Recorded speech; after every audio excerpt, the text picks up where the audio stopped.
you're going to see a lot of action. I'm not going to stop for 15 minutes. I will be very hungry to win this fight.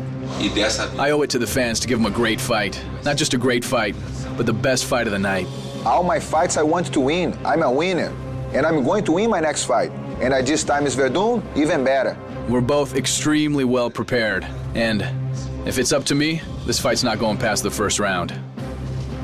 I only want to be known as the best ever. Is that too much to ask? I think he's fought some of the best people in the world, and that's given him some confidence. And that's what I'm going to have to break. Wrong time to fight BJ Penn right now. At the end, my job's going to be done, and I know I'm going to give it everything I got, and I know my hand to be raised. Now I train like a champion. I live like a champion. Now I deserve to have that title.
Welcome to the fighting city of Newcastle, England, and welcome inside the sold-out Metro Radio Arena as we are set for UFC 80 Rapid Fire.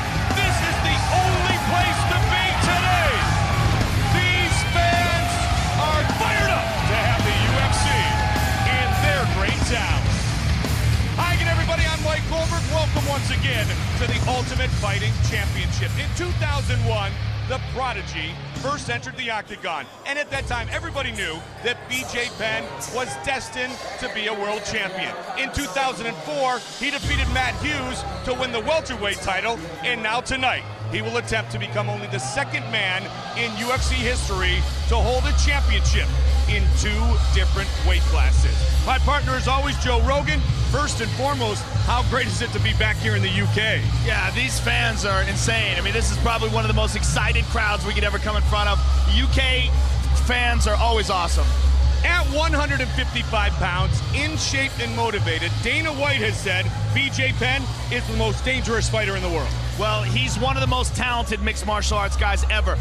But with talent, a lot of times comes laziness. And BJ himself has admitted in the past that he has been lazy in his approach to MMA, but not anymore.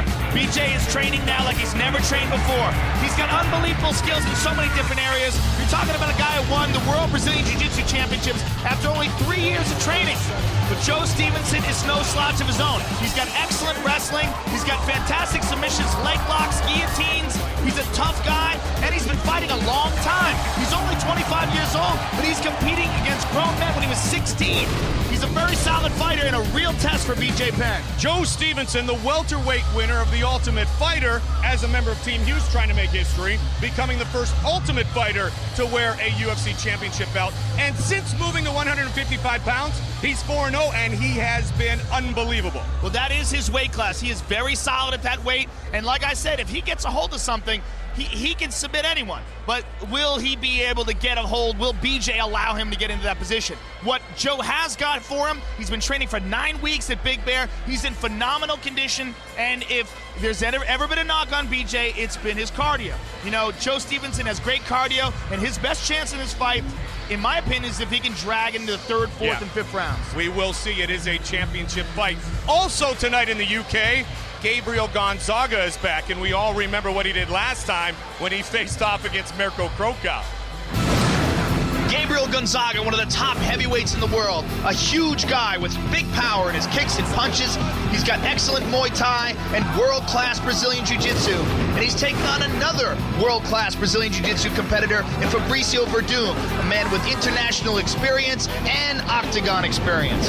Also a great matchup in the light heavyweight division. Jason the Punisher Lambert, an excellent ground and pound specialist, coming off a vicious knockout victory over Renato Babalu Sobral, takes on a very tough challenger in Wilson Gouveia. Wilson Gouveia has excellent Muay Thai, Brazilian Jiu-Jitsu black belt, and trains an American top team, one of the best camps in the country. Our ways to win inside the octagon. 3 judges score the bout. The bout duration 3 5-minute rounds. Our championship fight tonight is scheduled for 5 5-minute rounds. Once again, a 10-point must scoring system is in effect, with the round winner gaining 10 points, his opponent 9 or less, based on effective striking, grappling, aggression, and octagon control.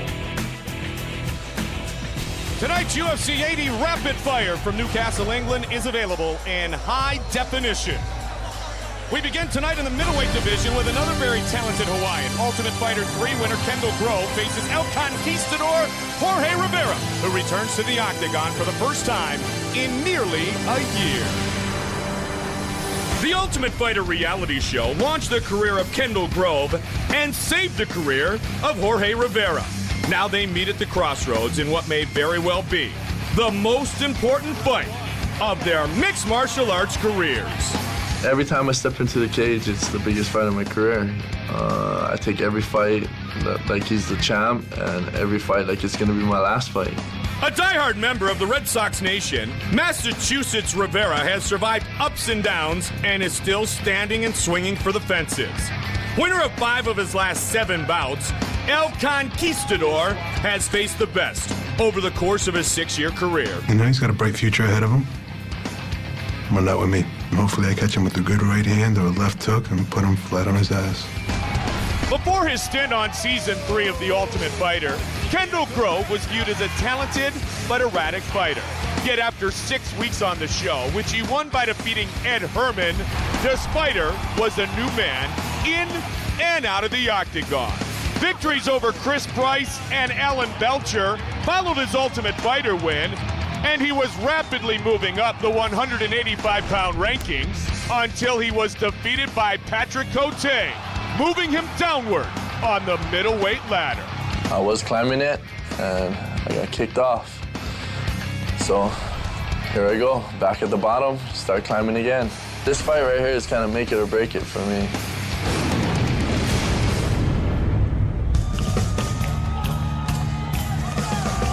Make it or break it as well for Jorge Rivera. Rivera had his jaw broken by Terry Martin his last UFC appearance, UFC 67. He's got to plate the jaw. I mean, it was badly broken. And Mark Delagrati says, though, Jorge Rivera is back. He is ready. He's got some butterflies, justifiably so. So look for him, perhaps, Joe, to try to finish this fight as quickly as possible. Well, it's going to be very difficult. Kendall Grove is a very tough competitor. Jorge has had some ups and downs. He's a very talented fighter, but he has been hurt a few times in the UFC by Chris Lieben, by Terry Martin. The Terry Martin knockout was, Terry Martin has big power in his punches, and he caught him on the button, and that's just the way it goes. He is a very talented striker, though. Mark Delagrati at Sitgo Dong has been training with him for years. He's got a lot of experience in the octagon. He's a very calm competitor, and this is very much a make it or break it fight for him. He seems he's very excited. He knows it's an important fight for him. Just had a new baby, has his own mixed martial arts school up in Milford, Massachusetts. He had competed at 205. He's talked about wanting to be a role model. He also said that while he understands there's a huge mental obstacle to overcome, that he believes the best Jorge Rivera has yet to be shown inside the UFC. Well, you know, he's 35 years old, and, you know, ordinarily would say, well, you know, his best days are behind him. But then you look at a guy like Randy Couture, who, you know, came back in his 40s and had the best performances of his life. So it's, you know, it's tough to say. With fighters, it's all mental. They live and die in their own mind.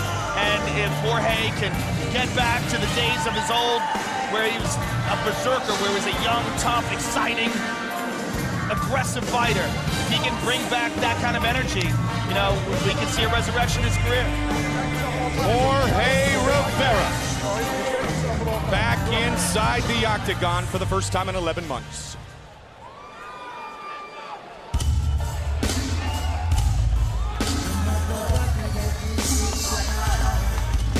Taking on to Spider, the Ultimate Fighter 3 winner, a member of Team Ortiz.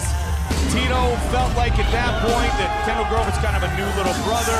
He took him up to Big Bear, he got him ready for Ed Herman, and then he beat Chris Price, and then he beat Alan Belcher, and then, here came another Mark Delagrati trained fighter in Patrick Cote, and as Kendall said, I got knocked off the ladder, now I got to climb back up. Well, you know, Patrick Cote, if he catches anybody on the draw, they're going. He's got big power as well. You know, both these gentlemen are both coming off of knockout losses, and it's very interesting to see what happens to guys when they have been knocked off that ladder. What Kendall learned from Team Punishment, from Tito Ortiz, and from his stint on the Ultimate Fighter, and what he's told me is that cardio is everything. And that's what Kendall Grove really brings to the fight. Besides the fact that he's got awesome jiu-jitsu. I mean, he's got some of the best Darce chokes. He's got fantastic chokes, some of the best in the game. But what he really brings is a relentless pace that very few people can keep up with. And he put that pace on Alan Belcher, he put that pace on a lot of guys. And, you know, you can see him right now, he's in excellent condition. He's lean, he looks to be trained very well for this fight, and mentally, if he's over his last fight and he's prepared and he thinks that he can, you know, just steamroll over Jorge Rivera the way he has over previous opponents, we can see a great performance from Kendall tonight. Rude boy Troy Mandolinas also in his corner tonight, longtime friend of Kendall's, and of course BJ Penn, who will fight later tonight. Kendall training in Las Vegas, but born and raised in Maui, Hawaii. His father's here. He said the one thing he learned from the loss is that a lot of his so-called friends weren't really his friends. And he said the one thing they benefited from, he got rid of all the negativity, all the interruptions, all the disturbances in his life, and he is focused for his future. Well, you know, it's difficult. I mean, he's from Maui, but he spends a lot of time in Vegas, and you know what that's like. I do as well. And a lot of fake everything in Vegas. You got that right. Our tale of the tape for this, our first fight of the night, UFC 80 Rapid Fire, Newcastle, England. In the middleweight division, Jorge Rivera, Kendall Grove. Grove, 25 years old, 10 years younger than El Conquistador. 5 inches taller, he will enjoy a 6-inch reach advantage. Grove at 13.3 stone, Rivera at 13.2 stone yesterday at the official weigh-ins. To officially get this one underway, the veteran voice of the Octagon, Bruce Buffer. Ladies and gentlemen, we are live from the Metro Radio Arena in Newcastle, England for UFC 80. And now, it's time to begin our first bout of the evening. 3 rounds of fighting in the UFC middleweight division. Introducing first, fighting out of the blue corner, a mixed martial artist holding a professional record of 14 wins with 6 losses. He stands 6 feet 1 inch tall, weighing in 185 pounds, 13.2 stone. Fighting out of Milford, Massachusetts, Jorge El Conquistador Rivera! And now introducing his opponent, fighting out of the red corner. This man is a mixed martial artist holding a professional record of 10 wins with 4 losses. He stands 6 feet 6 inches tall, weighing in at 186 pounds, 13.3 stone. Fighting out of Maui, Hawaii, Kendall the Spider Grove! And when the action begins, our referee in charge of the Octagon is Dan Mergliata. Dan Mergliata, our referee for this middleweight fight. The beautiful Edith Ariani here tonight in the sold-out Metro Radio Arena Newcastle, England. Fight scheduled for 3 5-minute rounds. Are you ready? Kenny, ready? Let's go fight. UFC 80 is underway. Rivera. Both these guys look in great shape, especially Jorge. I mean, he's shredded. Marcus Davis, his teammate, training partner who will fight here tonight, Joe, said Jorge really looked good during training. He goes for the early takedown. He's got to be careful. Kendall is very dangerous off his back. He's got great sweeps. And with those long limbs, he is able to lock in some things that others can't. Yeah, and great leverage, especially chokes. His long limbs really help him in the top position. Darce chokes. He can slide his arms through and clasp his hands together in a lot of places shorter arm guys just can't. You know what, interestingly, psychologically, Rivera with an early takedown, a little bit of a ground game. Rivera's landed some big right hands. And this could cause him, Joe, to gain a lot of confidence early in the fight and kind of wipe away that fear of what happened last time to Terry Martin. Yeah, it can, and with Kendall, it could also bring up some memories of Patrick Cote. Good point. Mark Delagrati told me coming into this fight, they feel like they have the game plan because, as you mentioned, Cote was able to overwhelm Grove. Jorge is landing some shots. Rivera really taking it to Kendall.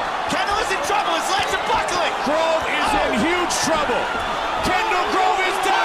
And it is all over. Jorge Rivera wins. Jorge is back. Wow. That is a big, big win for Jorge.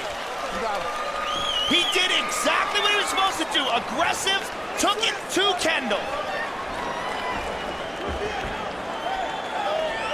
Big, big punches from Jorge Rivera. Kendall Grove. I told you stay in his face, kid. Wow. What? Hey, that is a huge victory for Jorge Rivera. Kendall Grove, highly touted. Now, Jorge's just all over him, relentless with these punches.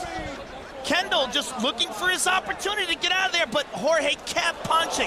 Bang! That left was what did it. Kendall's just out. Let's take another look at this again. Here it is in real time. Jorge just relentless. Huge, huge victory for Jorge Rivera and a resurrection of his career.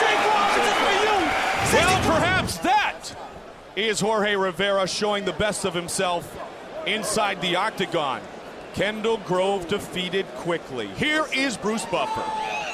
Ladies and gentlemen, referee Dan Mergliata has called a stop to this contest at 1 minute 20 seconds of the very first round, declaring the winner by TKO, Jorge El Conquistador Rivera. Delagrati told him to stay in his face. He did, and he finished it quickly. All right, I'm here with a very happy Jorge Rivera. Jorge, we haven't seen you come out that aggressive in a long time. That's got to feel good to get this big victory over Kendall Grove. Thank you, sweet Jesus. You're the way and the truth. Yeah, absolutely. I felt the way to beat Kendall was stay in his face, put the pressure on him. I want to say what up to Benny and Jake Robbins, Luciano Quagliaroli, who's in Boston right now fighting leukemia. Dougie, I love you, baby. What up? All right, Jorge, take a look at the big screen and talk us through some of the action here. You heard him early and often in this fight. I felt I hurt him with the very first punch. I felt his knees buckle, and he just didn't feel very strong to me, you know. And he wasn't moving as much on the ground. I expected him to be moving a lot more. And once I could stabilize my position on the ground, I knew he was in trouble. I want to say a big what up to Tim Burrow, Mark Delagrati, everybody over at Sit Yard Tong, Sean Flanagan, Tim Burrow Jiu-Jitsu, 862 Charles Street, USMMA 316, Hartford Ave, Bellingham, Sit Yard Tong, 100 Broadway, Somerville. What up, Doug Calenda, who couldn't be here, who's always in my corner. Dougie, I love you, baby. I want to say what's up to my mom and dad, who I love dearly beyond words. Stacy Cook, I'm coming home, baby. Jorge, congratulations. Huge victory for you, a resurrection of your career. We look forward to seeing you again. Jorge Rivera, ladies and gentlemen. Wow, that was a lot of addresses Jorge Rivera delivered in a short amount of time. He delivered big punishment tonight to Grove and earns the win. It is our main event of the evening for the UFC lightweight title. As former welterweight champion, BJ the Prodigy Penn takes on the winner of The Ultimate Fighter 2, Joe Daddy Stevenson. Earlier tonight, the Prodigy, BJ Penn, arrived here at Metro Radio Arena in Newcastle, England, as did Joe Daddy Stevenson. Stevenson tonight, hoping to become a UFC world champion. So that is our main event tonight here in Newcastle. And in just 2 weeks, we are back in Las Vegas. What would happen if one of the world's greatest wrestlers stepped out of the ring and into the octagon? On Saturday, February 2nd, the world will find out as wrestling superstar Brock Lesnar breaks into the UFC. This is the place to be. This is where all the top fighters are. Brock Lesnar is 4-time All-American National Collegiate Champion. This guy is for real. Against former UFC heavyweight champion Frank Mir. Frank Mir's submissions are unbelievable. This is the guy that broke Tim Sylvia's forearm in half. He broke Tim Sylvia's arm. Who cares? I'm coming to this fight to win. Once we're on the ground, now we're talking about chokes and arm bars and make the fight end in a submission. It's Lesnar versus Mir. Stylistically, this is a great fight. This is as real as it gets. The Ultimate Fighting Championship presents UFC 81 Breaking Point. Live Saturday, February 2nd from the Mandalay Bay Event Center in Las Vegas, Nevada. Only on pay-per-view. So Brock Lesnar set to make his UFC debut, and this month Lesnar graces the cover of Muscle and Fitness magazine. Available on newsstands now. There's a feature article that talks about the NCAA Division I wrestling champion who now looks to win for the first time ever inside the octagon. Muscle and Fitness, available now. A great start to tonight's UFC 80 Rapid Fire from Newcastle, England. Now let's move to the light heavyweight division. Jason Lambert validated his status as a true contender at 205 when he punished Babalu with a vicious left hook. Tonight he finally faces Wilson Gouveia, the talented Brazilian many consider just a diamond in the rough. Wilson Gouveia and Jason Lambert have battled successfully on the fringe of the top 10 rankings, with 7 impressive UFC wins between them. Tonight, one of these light heavyweights will make the move from prospect to contender. 205 is way open, and everyone wants their spot. Each fight, especially now, is a huge fight. This fight is very important for both of us because, who wins the fight is gonna, is gonna solidate the position and one of the top 5 in the UFC for sure. Wilson Gouveia has been around the mixed martial arts block a few times in his career, fighting everyone from John Fitch to Keith Jardine. But through it all, Gouveia kept his eyes on the prize, knowing that his day would eventually come. The ever-improving Gouveia has a big opportunity tonight to move up the rankings as he takes on Jason Lambert. Nobody's gonna knock me out. I'm gonna knock people out. And Jason Lambert, I know, is a step out in the competition for me, but he's not gonna be able to hit my face. My face is gonna be like this after the fight. Very nice. Lambert has lived up to his nickname of the Punisher over the course of his UFC career, but it wasn't until his spectacular knockout of Babalu Soul Brawl that Lambert's name started popping up in the talk of the light heavyweight title picture. When Wilson and I get in there, it's going to be fireworks. My pressure game is always forward, and I'm looking to end this as quickly as possible.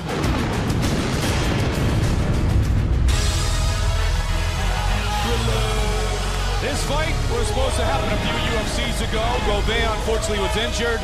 Doesn't matter.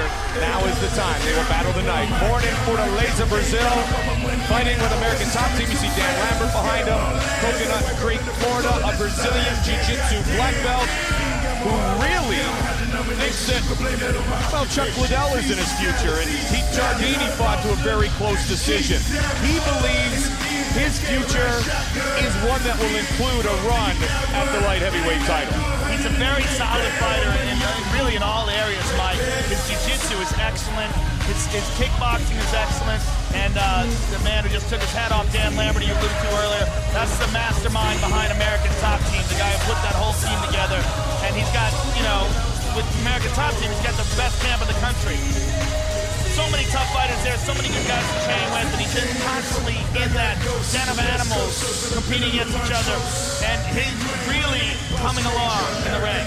And many of the insiders in American Top Team will tell you, in that den of animals, they believe, many, that Wilson Gouveia may just be purely the best fighter in their camp today, and that's his teammates and his coaches making that assessment. Well, he has massive potential. We've seen that potential over and over again. It's just a matter of realizing it in the octagon. Yeah. It's so many areas he's so solid in. Heavy-handed, likes to strike. A black belt in Brazilian Jiu-Jitsu, as I mentioned. See if he looks for a head kick. See what happens. As he finally will face off against Jason Lambert. He had suffered a broken nose prior to the first scheduled matchup. And so the fight happens here tonight in Newcastle.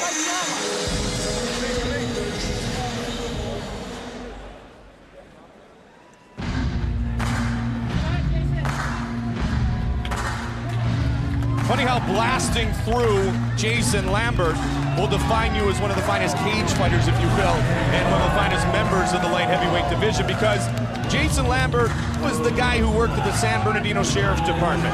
He beat Rob McDonald. That was cool. Terry Martin, pretty awesome. And then Brandon Lee Hinkle. Then he lost to Rashad Evans, and you go, all right, well, what's Lambert the Punisher going to be about? Well, we saw it with the left hook at the midway point of the first round in Columbus, Ohio against Babalu. Well, that was his last fight, so he's riding high on that victory. Babalu was a highly rated fighter at that time. And, you know, it was a big knockout win for him. Jason Lambert has really good ground and pound, like some of the best in the division. He's got very good Kimuras, great submissions, good control on the ground, and good power and punches in his hands. It's just, against Wilson Gouveia, Wilson Gouveia has, in my opinion, the more technical stand-up game. He's got the more technical leg kicks, better angles, but Jason Lambert is a threat to anybody at this weight class. He will have the strength advantage. He will have the wrestling advantage. The former Gladiator heavyweight and light heavyweight champion, WEC light heavyweight champion, 23-6 overall in his mixed martial arts career, so very experienced is the 30-year-old from Carlsbad, California, Jason Lambert. His trainers Matt Stanzel and Jeff Clark have got him in excellent condition for this fight, and he is ready to rock and roll tonight against Wilson Gouveia.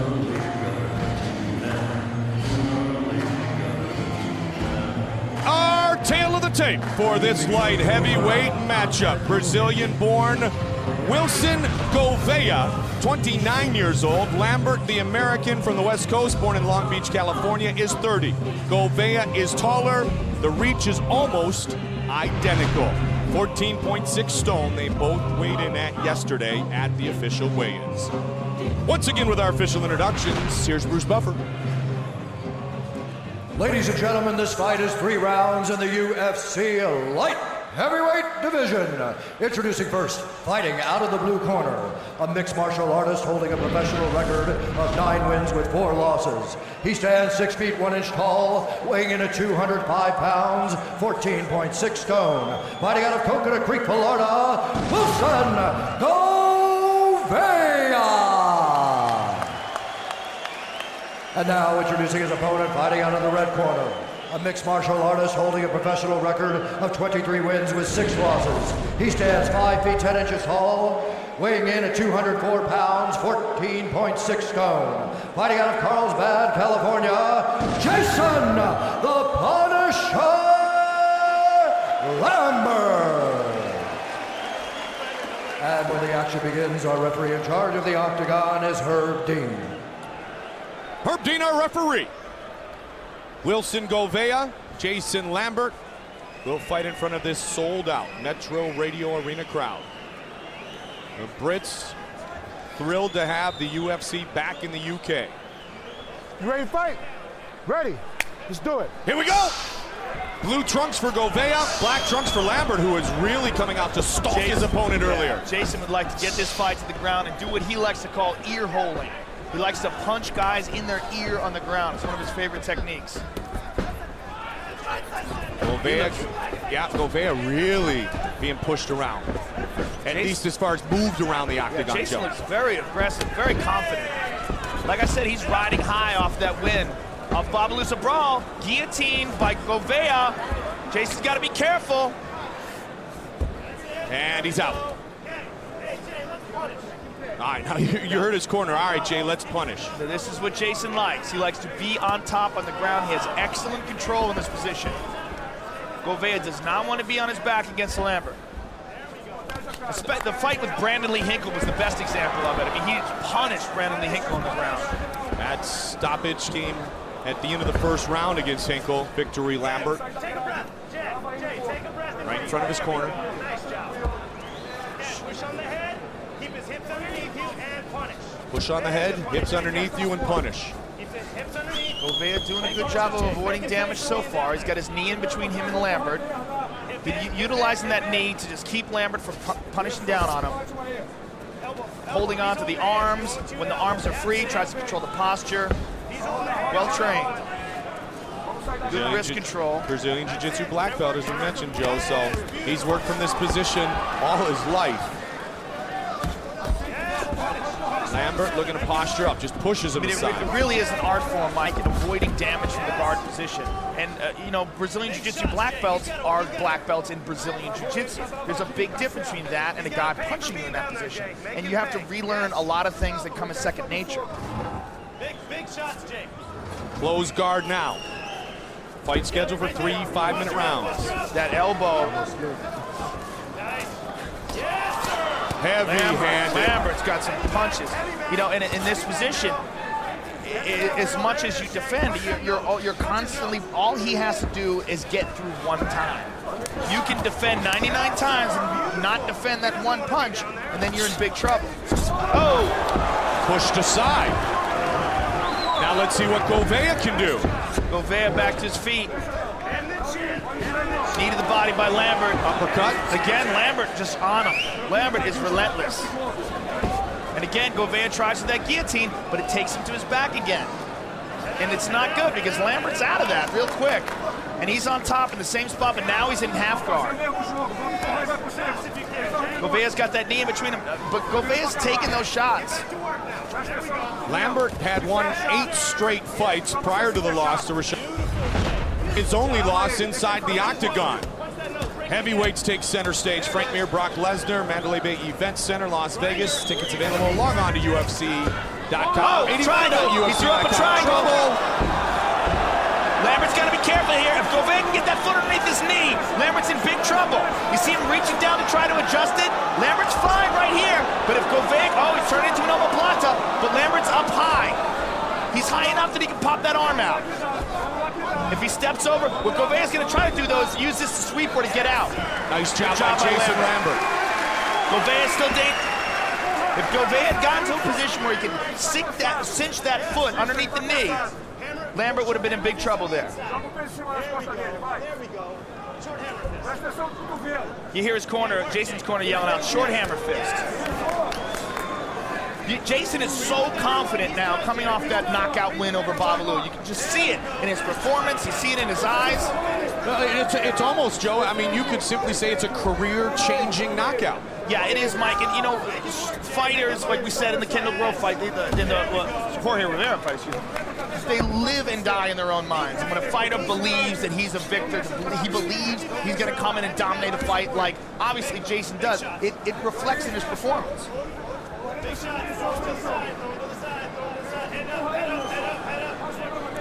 30 seconds remains in the round. Gouveia is doing a good job of avoiding damage, but not a good job of keeping the fight in a good position. You know, he keeps winding up on his back, which is not good, but once he's in that spot, he hasn't taken too many vicious shots.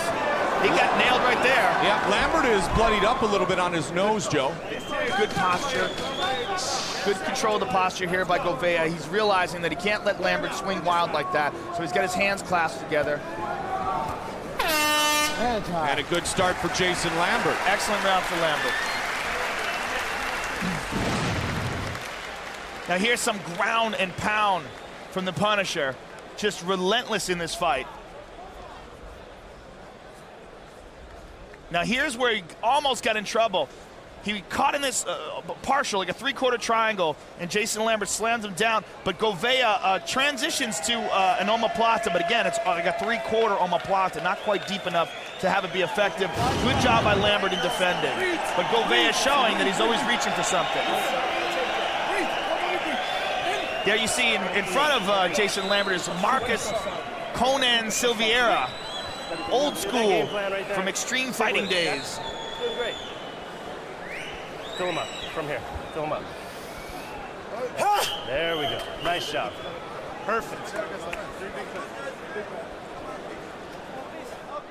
Okay. Come on. You got that. Let's go. Come on, come on. Get the chair out of there. Get the chair out of there. Come on, it's time to get up. What are we looking for, the mouthpiece? Looks like they've lost the mouthpiece. Wilson Gouveia can't find his mouthpiece. Oh, wow. No mouthpiece. That is ridiculous. That is unbelievable. This might be like not a great question, Joe, but wouldn't you have There a you backup? go. There Yeah. it is. Yeah, well, there it is. You know, you just don't ever expect to lose a mouthpiece in a 2-foot square area. It's a skill like anything else. Right. Second Not a good round, sign. mouthpiece in begins. First time for everything, Mike. Absolutely. That's why you've got to watch Body every kick by UFC. Lambert. And again, Lambert just looks very confident. And Gouveia is feeling that pressure. Good right hand by Gouveia. Gouveia going to try, obviously, to avoid Lambert taking him down again. You know, I've never seen anybody manhandle Wilson Gouveia like this. His fight with Keith Jardine was a real tough fight, you know, and a war of attrition that he eventually wound up losing a decision. But Lambert is just rolling over him here. Kind of throwing him around. Yeah, it's just real shocking. And he looked, oh, down right when we goes said Jason that! Unbelievable! And it is all over! Right when we said that, Wilson Gouveia shows us what's up. And it was a left hook. Out of nowhere. Out of nowhere. Same punch that Lambert used to beat Babalu. He was getting ragdolled. He was getting tossed around. Jason Lambert, though, left his hands down. And Wilson Gouveia caught him on the chin. Look at this. Watch this left hook. Bang! On the button. And it was just a matter of Jason Lambert being reckless and Wilson Gouveia landing it right on the button. Wow! What a turnaround! It just shows you in this sport anything can happen at any given moment with those little gloves in wild exchanges. Man, what a turnaround. Very, very disappointed Jason Lambert. I mean, that's a learning experience for him. He had that fight in the bag, it seemed like. And he doesn't know what happened because you hear him talking to his guys. No You're kidding idea. me. You're kidding me. Disappointment indeed. Bruce Buffer has the official decision. Ladies and gentlemen, referee Herb Dean has called a stop to this contest at 37 seconds of round number 2. Declaring the winner by knockout, Wilson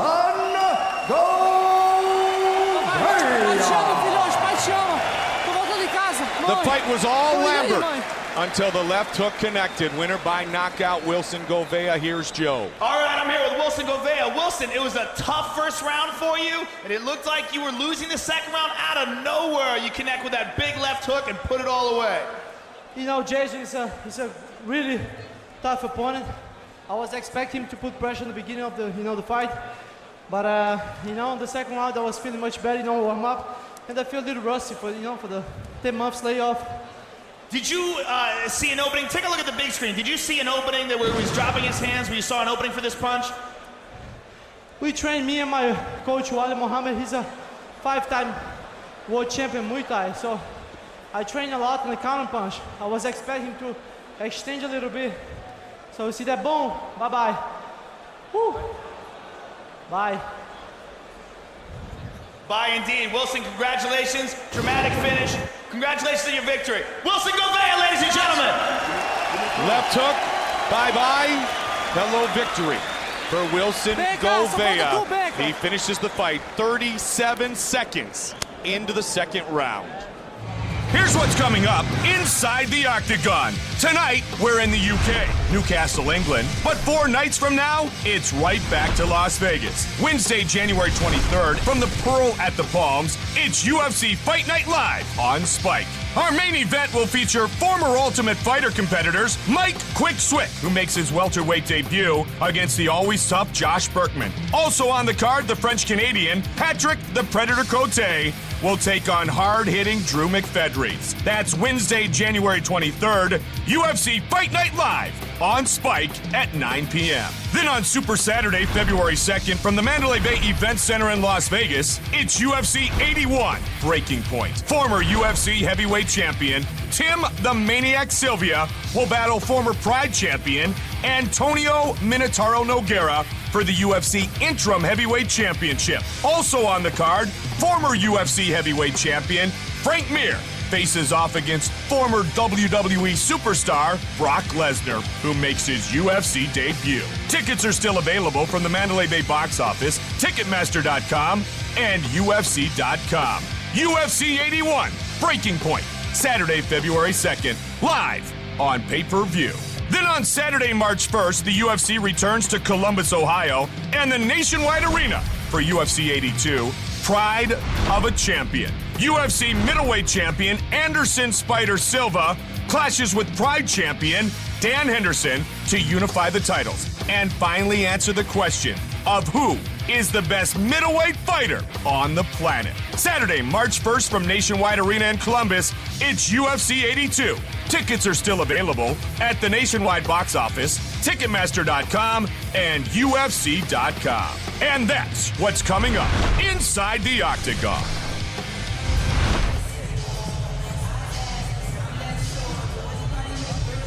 Mike Goldberg, Joe Rogan, 2 fights down, lots to go. Welterweights now. The Irish hand grenade, Marcus Davis, literally exploded in 07.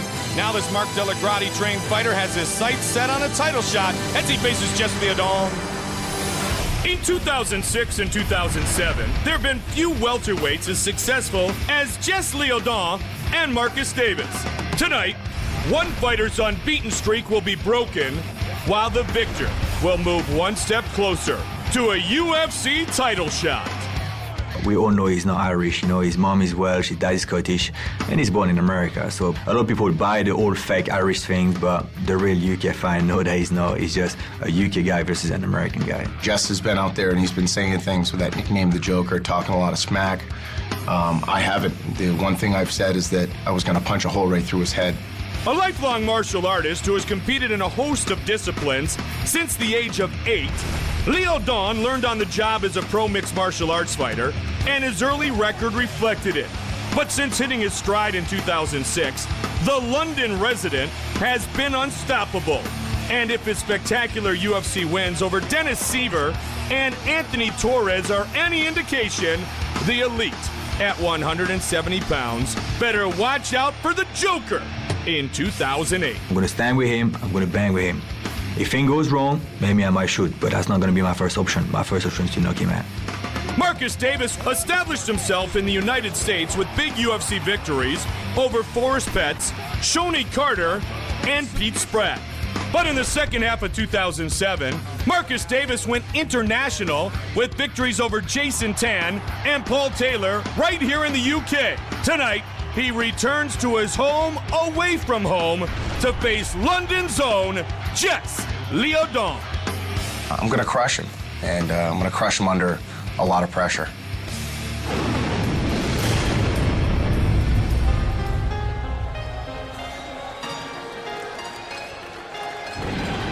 You know, Joe, pretty interesting, everything that transpired working up to this matchup.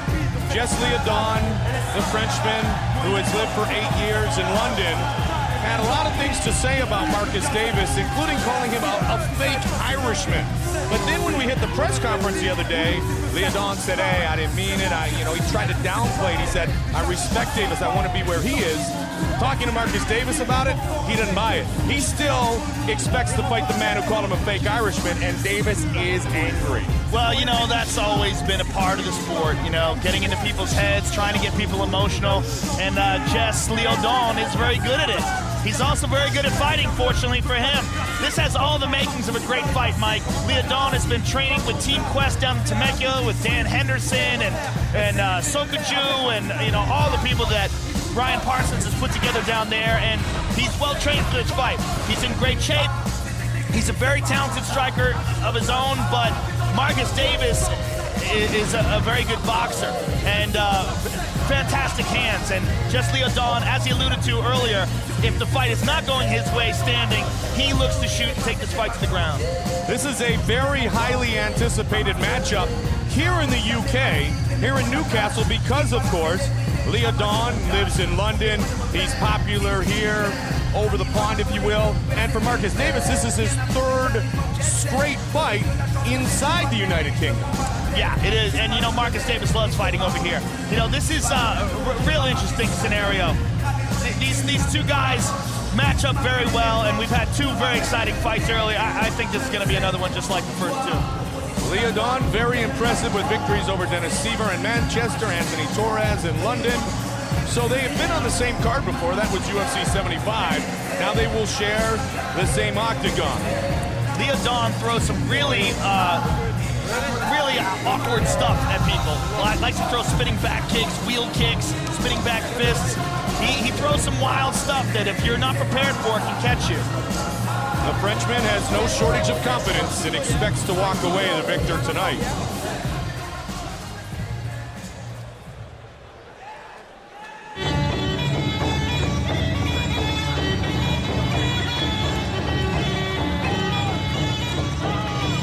His grandfather, a Welshman, as it said in the local papers, who married a Scottish lassie. Marcus Davis, the first trainer of Tim Sylvia, born and raised in Maine, fighting out of Bangor, spends a lot of time in Boston at Team Sityodtong.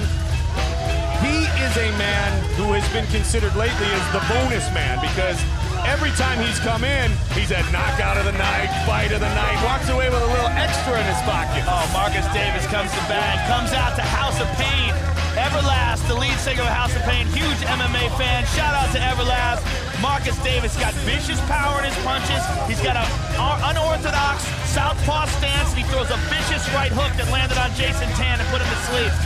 Marcus Davis is a tough guy. He's learned a lot in this mixed martial arts game. Started off really as a professional boxer, but has really emerged to become a true mixed martial arts fighter.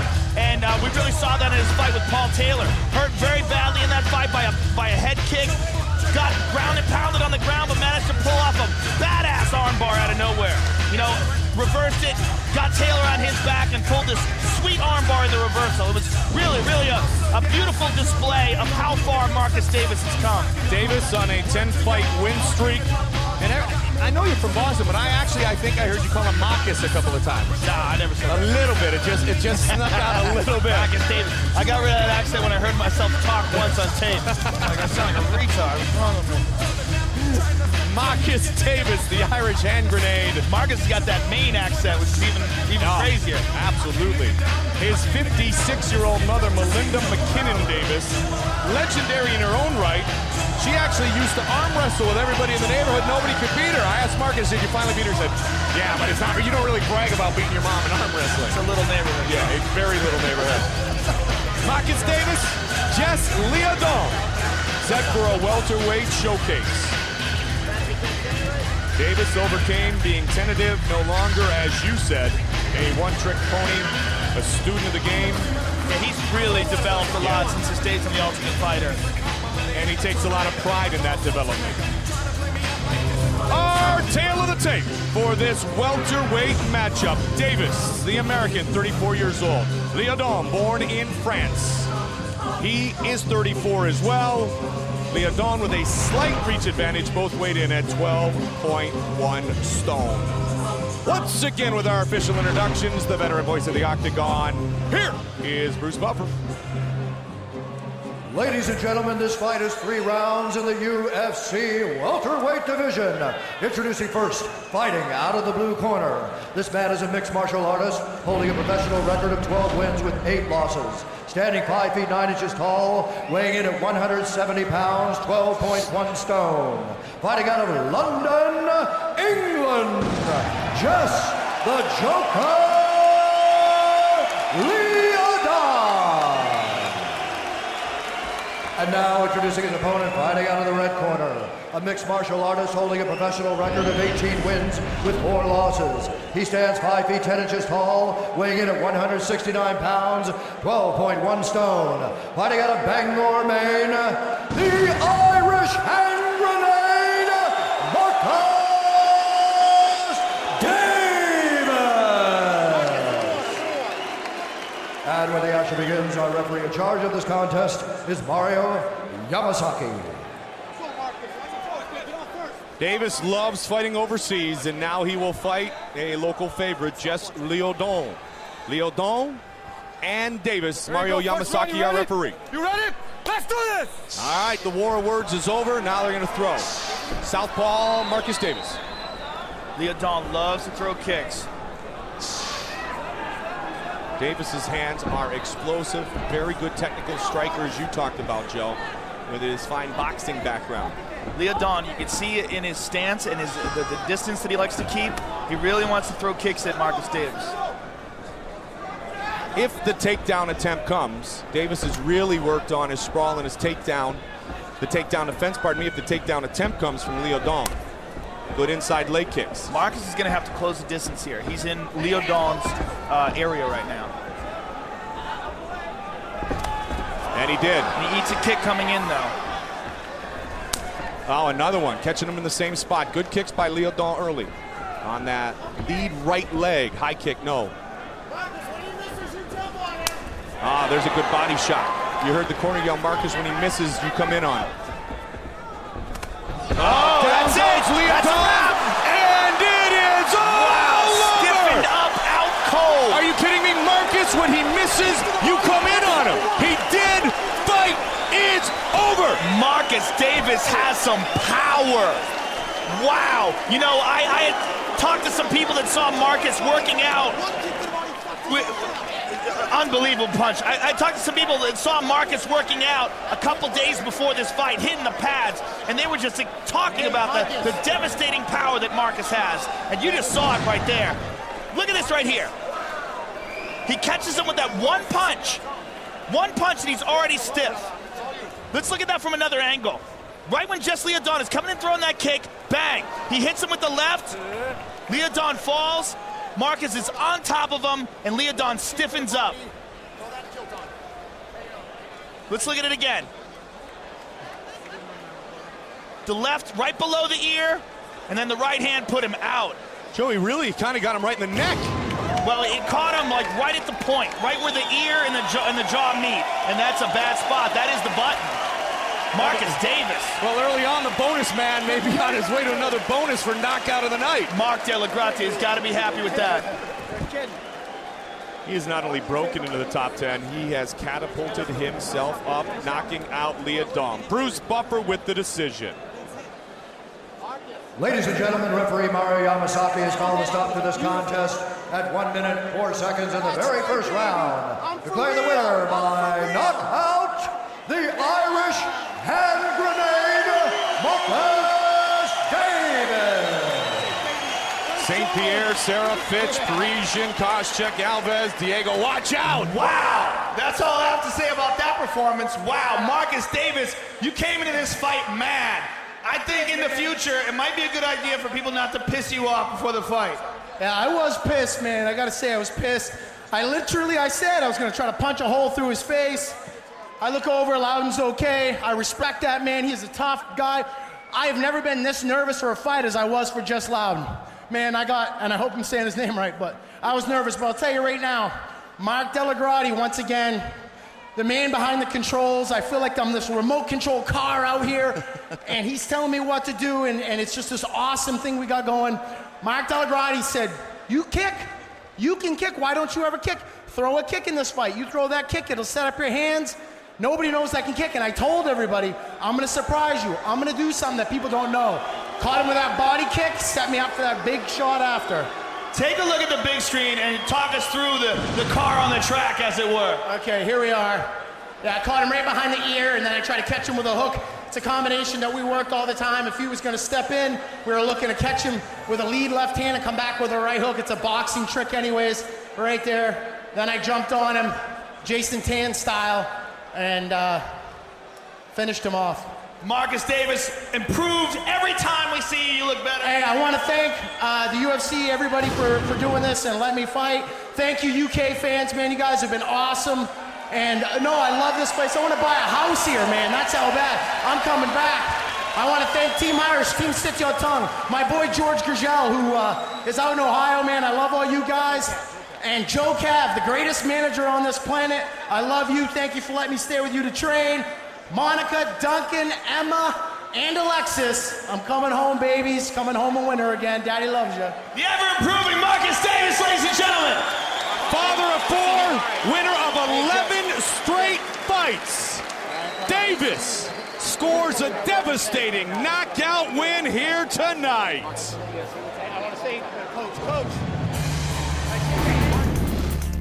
UFC 80 Rapid Fire is being brought to you by UFC Mobile. Check out the new ringtones, wallpapers, videos, and the latest news from the UFC on your mobile phone by logging on to UFC.mobi. And by UFC Fantasy. Do you think you know which fighter has the right stuff to win? Put your knowledge to the test by going to UFC.com and playing UFC Fantasy. Later tonight, it is our main event of the evening as BJ, the Prodigy Penn, faces Joe Daddy Stevenson for the UFC Lightweight Championship. BJ Penn coming off an impressive win over his arch-rival Jens Pulver. And remember Penn, a former welterweight champion. Joe Stevenson is 4-0 since moving down to the lightweight division inside the octagon. And coming up, it's the heavyweight collision between Gabriel Napao Gonzaga, the man who recently fought for the UFC heavyweight title, and the longtime jiu-jitsu coach of Mirko Cro Cop, Fabricio Verdum. That heavyweight collision still ahead tonight from Metro Radio Arena in Newcastle, England. And then in just a couple of nights, we're back in Las Vegas for UFC Fight Night. It's all the skill of the UFC on one night of live fights. UFC Fight Night Live, featuring Patrick Cote, Drew McFedries, and Thiago Tavares. Plus, in his welterweight debut, Mike Quick Swick brings all his knockout power to bear against Josh Brickman. It's the most exciting combat sport in the world, and it's live and free on Spike. UFC Fight Night Live, Wednesday, January 23rd at 9 on Spike. Metro Radio Arena, Newcastle, England. Trust me when I tell you, this is a fight that the locals are gonna love. This is the Battle of the Brits as Paul Taylor returns to fight Paul Kelly, who happens to train with the most well-known Brit in mixed martial arts today.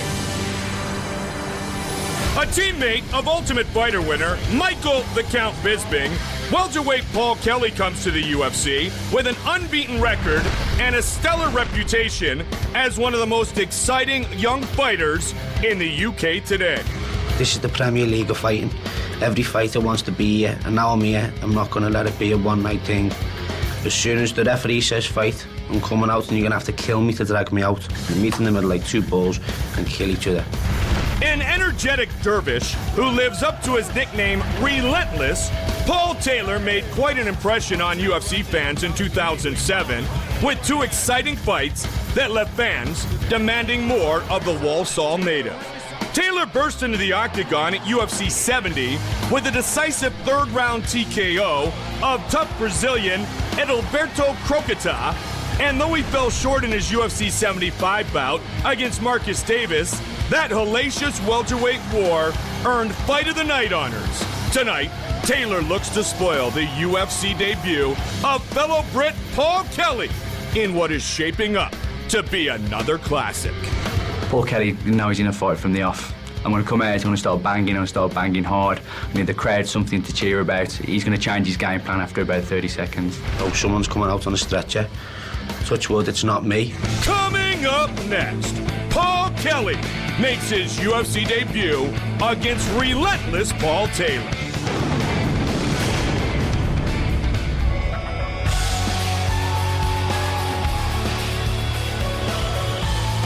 There's Michael Bisping walking in with his teammate as the Wolf Slayer, Paul Kelly, a welterweight, making his UFC debut, as we mentioned. He is a very rough fighter. He's kind of a brawler, and you heard during the feature that he really wants to come and just kind of bust through whatever stands in his way. Well, his hero is UFC light heavyweight Vanderlei Silva, and he loves that style of fighting. Puts it all on the table, just like him, he says. So I would love to see that style of fighting in every weight class. And if, Paul Kelly wants to be the welterweight version of Vanderlei Silva, I would love to see it. Training with Michael Bisping, I mean, you couldn't ask for a better teammate, a better guy with more octagon and mixed martial arts experience here in England. And Looks like a calm and energetic young man, ready for action. The one thing he needed to avoid, he said kind of in jest, he said he worked for many years for his father in his father's cake shop. And he said, when you're a mixed martial artist, you gotta make weight. That's a bad place to be around a bakery 24/7. So he spends all his time training and preparing for what is tonight the biggest fight of his life. And you see that tattoo on his back, the Wolf's Lair, that is Michael Bisping's home gym. And he proudly represents that on his skin for life. He was nearly cast for The Ultimate Fighter 3. Now he will make a statement he hopes that will last, as he said, more than one night. 7-0 in his mixed martial arts career, and he's young too, Joe. He's only 23 years old. And here he is, the Brit, Paul Kelly.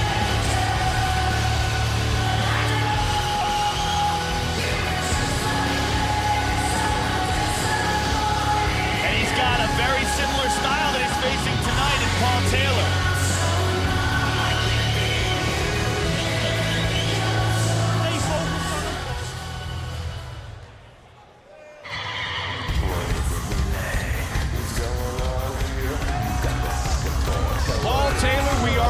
Because we have witnessed it firsthand, has some serious skills, an outstanding kickboxing pedigree, lots of stand-up, quickness, very technical. In fact, he is probably the more technical of the two strikers. Kelly may be the more purely powerful striker. Well, Paul Taylor looked pretty powerful when he was putting away an Alberto Cocada. Sure. And that was just a beatdown in that fight. And then he looked great in the Marcus Davis fight until Marcus Davis got him in an armbar. I mean, he caught Marcus Davis with a beautiful head kick, and it looked like Marcus Davis is in deep, deep trouble. But Marcus is tough as they come. Marcus recovered, and Paul Taylor walked away with some experience. And this is going to be a real interesting test for him. If this kid, Paul Kelly, lives up to the hype, this could be a hell of a fight. WPKC World Kickboxing Champion in 2000, former Cage Rage middleweight champion in 03. Taylor says the UFC is the holy grail of mixed martial arts, and he is delighted to be part of the show here tonight in Newcastle. Immediately, these guys walked up each other, gave each other a hug, show of respect. Our tale of the tape for this welterweight matchup. Paul Kelly from Liverpool, 5 years younger than Paul Taylor from Walsall. Taylor has a 2-inch reach advantage. He is the taller of the two fighters. Both weighed in at 170 pounds, 12.1 stone. For the official introductions, the better voice of the Octagon, Bruce Buffer. Ladies and gentlemen, this fight is 3 rounds in the UFC welterweight division. Introducing first, fighting out of the blue corner, a mixed martial artist holding a perfect professional record of 7 wins with no losses. He stands 5 feet 9 inches tall, weighing in at 170 pounds, 12.1 stone. Fighting out of Liverpool, England, Paul Kelly.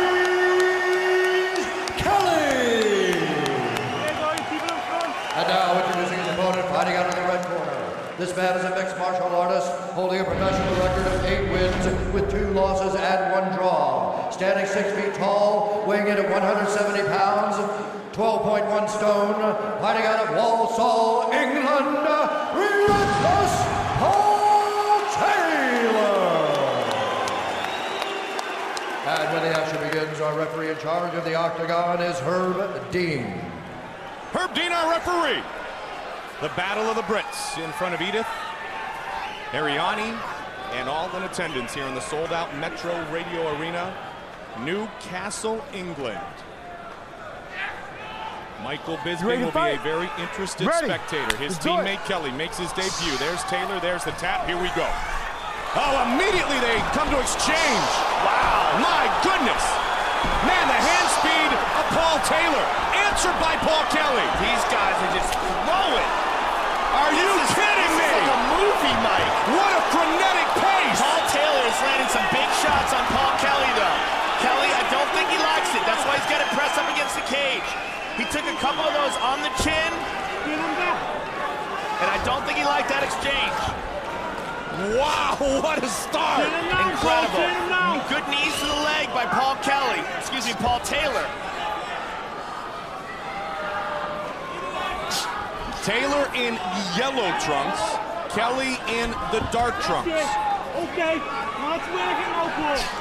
Oh, just missing with the elbow. Now they change positions, Joe. That's the one. Now it's Kelly pushing Taylor up against the fence. And good uppercut. Taylor turns it around. Taylor with an uppercut as well. Just so fun to watch the explosiveness and the quickness of Taylor. Keeps the hands up nicely. Taylor is very good technically as well, though, Mike. He's not just a brawler. His inside leg kick, beautiful. His combinations are excellent. Guillotine, drops down for it. Lost control, though. When Taylor closes and gets into range and delivers, he delivers with a pace that's rarely matched by anyone in the UFC. His pace is excellent, but when he's doing it, Mike, he's very technical. He's not swinging wild. They're not arm punches. He doesn't have big gaps for counter punches to sneak in through. Very technical striker. I mean, that's one of the reasons why it's so fun to watch him. I was just going to say the same thing, because his form is virtually perfect. I mean, young fighters, I mean, if you want to see relentless is a perfect nickname. You want to see a relentless striker, a technical striker. You know, Paul Taylor is very impressive. Doing a nice job keeping Kelly within his guard as well. Right in front of his teammate, Michael Bisping. He's also doing a good job of avoiding too much damage in this position. When he's on his back, you know, he's got good control over Paul Kelly's posture, keeps that hand around the neck.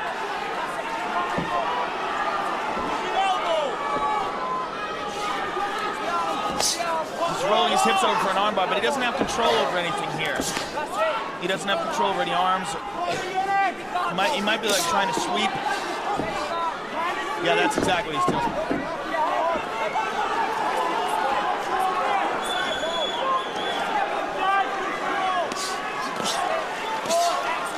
Now Paul Kelly lands some nice elbows from the top. Over, it keeps rolling over. See how he keeps rolling that leg over? Now it's tough to tell if see how he throws his hips way out to the side, Mike? It's tough to tell if he's trying to isolate an arm or if he's trying to sweep. He's got his foot up against the fence. Didn't have his toes kind of locked in, so Herb Dean didn't say you're holding on to the fence. Good technique used.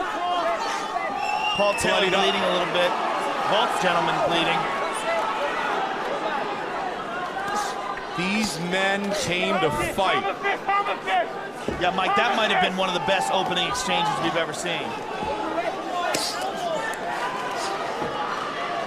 Kelly doing a good job of keeping Paul Taylor on his back here.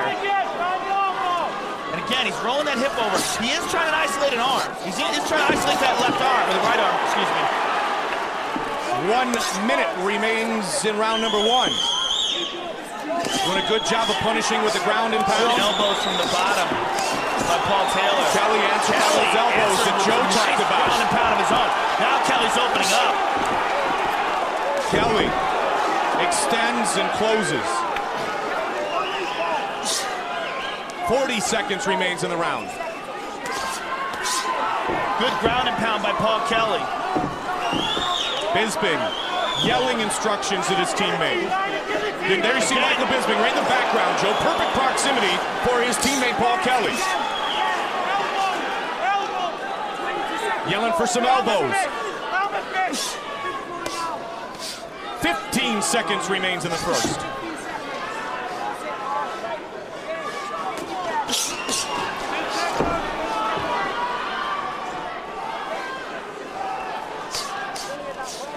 Paul Kelly's been doing a real good job of keeping Paul Taylor on his back.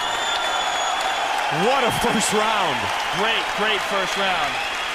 Joe, the first 30 seconds of this fight, as good a start as you and I have ever witnessed sitting here at the broadcast table, I think, in UFC history. It was amazing. Yeah, I mean, and so technical, Mike, especially Paul Taylor. Look at how tight these combinations are. See how he, even in the middle of this furious exchange, He's not opening wide. He's not throwing arm punches. The hands always come right back to the chin. Very technical. Paul Kelly, on the other hand, wild and loose. What do you think about his nose? Well, I mean, what heart and what, just desire to mix it up displayed by both of those guys. Great exchange. Stand away at the armbar and you're okay when he goes into the guards. He's coming off the cage. Breathe, close, fling it back, Gum shield in. Play go. Okay. Yeah? Move around and pick him off, Paul. Don't get drawn, don't let him get you. When he goes to try and take you down, fend him off, yeah? Out. Will the second round open the way the fight did?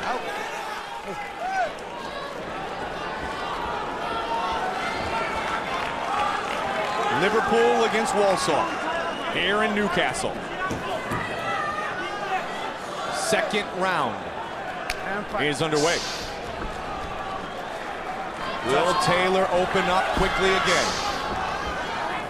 I mean, this is the style we saw in the Crocata fight. This is the style we saw against Marcus Davis. Taylor, the relentless nickname is perfect for him. Taylor goes to the takedown. Now he's got Kelly on his back. Kelly kind of grabbed those arms on the way down. Said, if I'm going to end up on my back, I'm going to get in a good position to guard. Now let's see what Taylor can do from top position. Half guard right now. Taylor's got a very weird way of keeping his legs stretched out like that. He pulled it back in now, but it was a very odd base from the top. His experience is primarily stand-up. See how he does that again, where he's got his right leg stretched out like that? He's primarily a stand-up fighter, but he is improving on the ground. It looks like he's got his back. Oh, he let it go, he slipped off, and now he's on his back. That was a sloppy transition there by Paul Taylor, and that showed his relative inexperience in the ground positioning. Michael the Count Bisping looking on. That's very unfortunate because he worked so hard to get Paul Kelly on his back, and then a simple error right there, and he finds himself on his back. Kelly pressing him up against the cage. Now, Kelly was able to do some damage to Taylor in the first round, Joe, from this position. Bloodied him up a bit. Taylor wants to get back up, not this time. The holes in his ground game are kind of showing here. And Kelly knew that was a potential coming in. Well, that's what we saw in the Marcus Davis fight. He had Marcus in all kinds of work. He lost control on the ground. 3 minutes remains in the second round. As good a start to a fight as you and I have had the honor to call.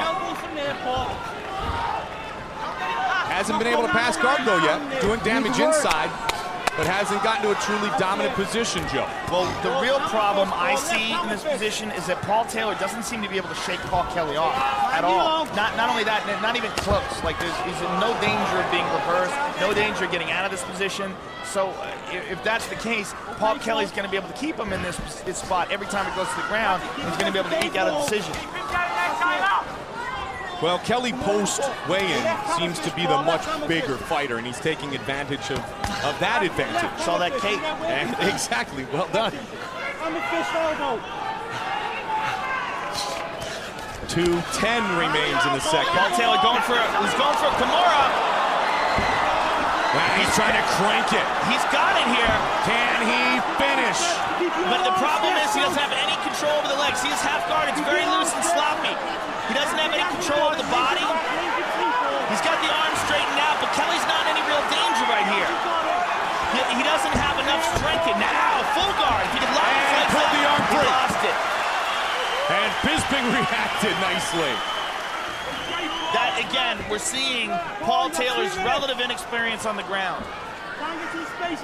His primary concern, once he locked that arm and had it straightened up, should have been established much more control over Paul Kelly's body. Either a full guard or a lockdown on that half guard, not that loose half guard that we saw. And him straining and pushing and doing it with his muscles, that's exactly what you don't want to do. You want it to be technique, and you want to use your whole body, not just straining with your upper body. Taylor trying to throw some fists from the bottom. Again, he tries to control that wrist. I mean, that's his go-to move. You can see it. He's had some success with it. He's holding onto that arm again, but see how loose his guard is? Even in the closed guard, there's so much space. And as you said earlier in this round, Joe, the thing that's most frustrating to Taylor is that he's not able to shake Kelly. He's rolled it again. He's got his hands locked up. He's tried to submit him a couple of times, but he can't shake him. He can't get this fight back up to the feet. Sweep him. Paul Kelly with some bombs from the top here. Kelly resembling his teammate Michael Bisping in this top position. Under 30 seconds remains in the round. Fight scheduled for 3 5-minute rounds. A big cut open on the forehead of Paul Taylor. That elbow landed big time. Immediately started gushing blood, Mike. That might be a real problem. That is nasty. That was an elbow just a moment ago, and that's all it takes, Joe. If you catch it the right way, boom. You just need a little bit of force, a little bit of distance, and he opened him up in a big way. Herb Dean took a real good look at that cut.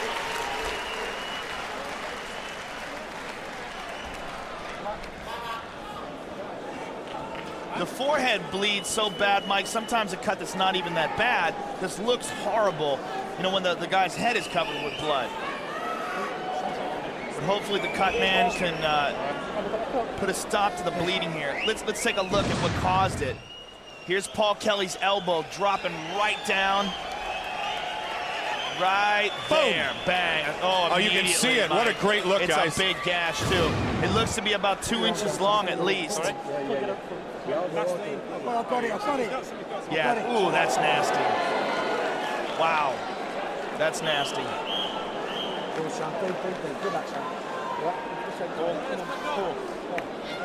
If I was in Paul Taylor's corner, I would say, whatever you do, stay off your ground game. Stop it. No going to the ground. Stand up with this guy. That's the big advantage. Paul Taylor initiated the ground game in that round. He took Paul Kelly down. Show our respect again. Oh, look at this. Wow. Come on. And the crowd responds. And immediately these guys go to war again. Oh! He buckled him. Taylor. He buckled him. And there's the takedown. Taylor trying really hard for a sweep, but just not enough control. Paul Kelly has much more control on the ground. Kelly trying to finish it here early in the third.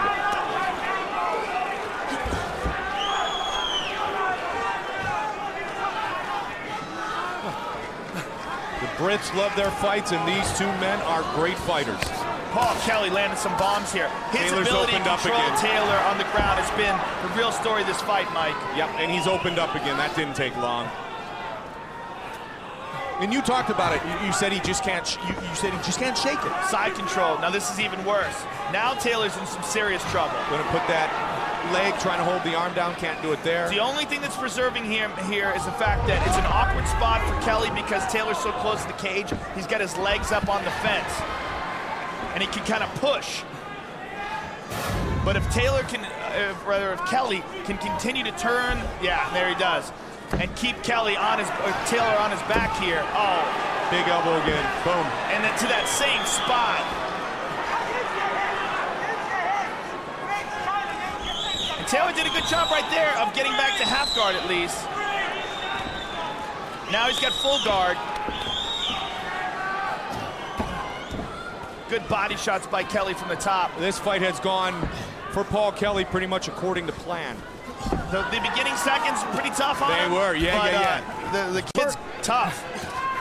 And as soon as he goes to the ground, he's just been the better fighter in that position. And as I said, as he entered the octagon for the first time in his career, he's only 23 years old. And he's with a fine team at the Wolf Slayer. His teammate, Michael Bisping, going to come down. Herb Dean standing back up. To the middleweight division, and then it looks like we got one at 170 from Liverpool that Joe Silva can put into more action. Kick again.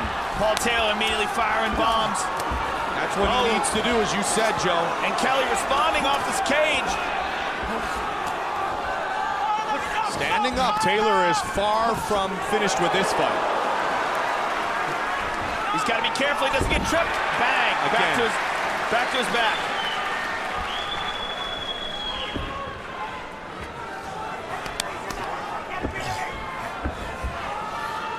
Paul Taylor has so much potential, but his weakness is his ground game. And again, as I mentioned it earlier, just from physical appearance, Kelly, the bigger and more powerful fighter, and he's utilizing that very well, posturing up now. He was going to look to overwhelm Paul Taylor, and he's done exactly that. That was his game plan coming in. 145 remains in the fight. Yeah, Kelly has utilized some really good ground and pound, and I suspect he's going to walk away with a decision here. Taylor's only hope may be to get back up and make sure this doesn't go to the judges' scorecards.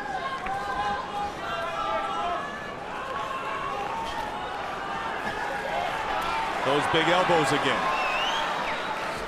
120 remains in the fight. Taylor's never given up. He keeps trying, but it's a little bit of it's getting kind of futile. He's again trying for that Kimura. That is his main move. Yeah, he tried for it earlier. And you said he just, without the hooks in, he wasn't able to tweak it enough. Yeah, and Kelly's very aware of it, and he's having none of it now. Taylor never stops. I mean, he's still throwing, even from his back. Throwing elbows, throwing hammer fists. Kelly's really kept a nice pace up as well. Big elbow in the second round. The story of this fight has really been Kelly's ability to keep Taylor on his back. Opened up the gash on the forehead of Paul Taylor.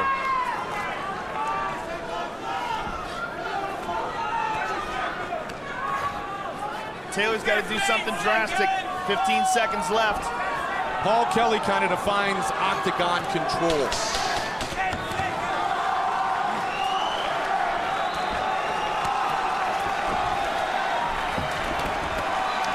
The locals love it here in Newcastle. What a fight. What a fight. Great brawl. Everyone's on their feet here.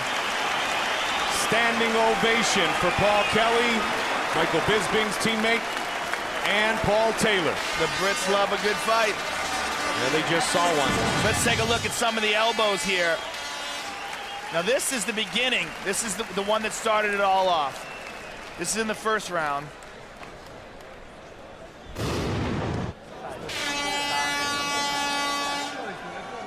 We got air horns and everything.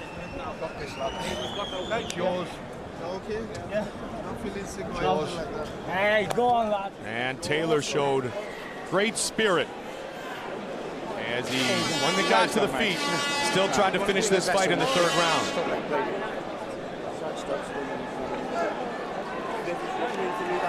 Bruce Buffer gathering the judges' scorecards. They will render the decision. It should go the way of Paul Kelly.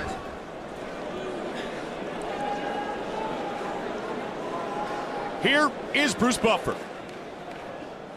Ladies and gentlemen, after 3 rounds, we go to the judges' scorecards for a decision. All 3 judges scored this contest 30-27. Declaring the winner by unanimous decision, Paul Kelly.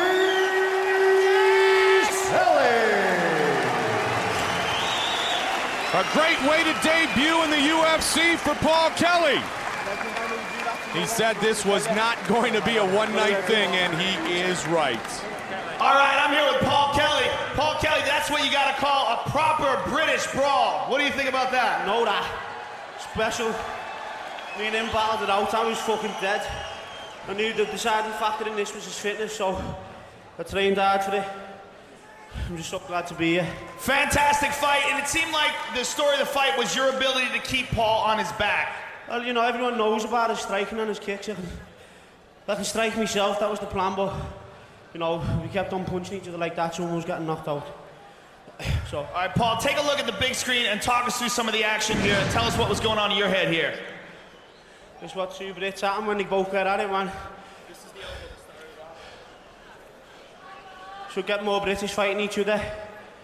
Let it all hang out. Exhausted, It was a tough fight for you. It was a fantastic fight, a great debut in the UFC.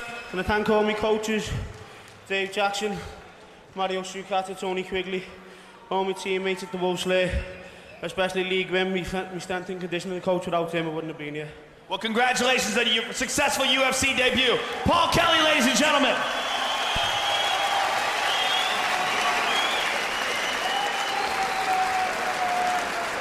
All right, I'm here with Paul Taylor. Paul, I gotta tell you, the opening 30 seconds of that fight might have been one of the most exciting opening 30 seconds in UFC history.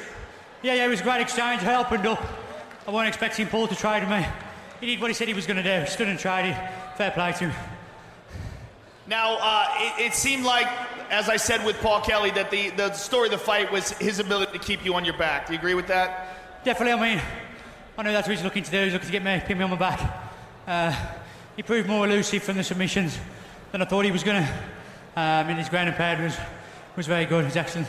Well, Paul, it's always exciting to see you fight. I'm sure the fans appreciate it. A fantastic performance, a great fight, very exciting, and we look forward to seeing you again.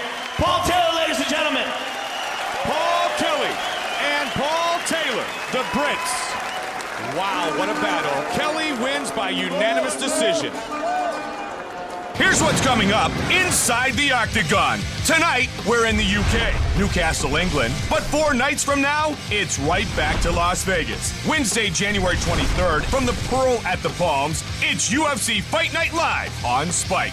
Our main event will feature former Ultimate Fighter competitors Mike Quick Swick, who makes his welterweight debut against the always tough Josh Berkman. Also on the card, the French-Canadian Patrick the Predator Cote will take on hard-hitting Drew McFedries. That's Wednesday, January 23rd, UFC Fight Night Live on Spike at 9 p.m. Then on Super Saturday, February 2nd, from the Mandalay Bay Event Center in Las Vegas, it's UFC 81 Breaking Point. Former UFC heavyweight champion Tim the Maniac Sylvia will battle former Pride champion Antonio Minotauro Nogueira for the UFC Interim Heavyweight Championship. Also on the card, former UFC heavyweight champion Frank Mir faces off against former WWE superstar Brock Lesnar, who makes his UFC debut. Tickets are still available from the Mandalay Bay box office, Ticketmaster.com, and UFC.com.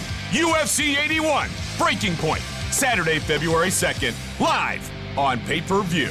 Then on Saturday, March 1st, the UFC returns to Columbus, Ohio, and the Nationwide Arena for UFC 82, Pride of a Champion. UFC middleweight champion Anderson Spider Silva clashes with Pride champion Dan Henderson to unify the titles and finally answer the question of who is the best middleweight fighter on the planet. Saturday, March 1st from Nationwide Arena in Columbus, it's UFC 82.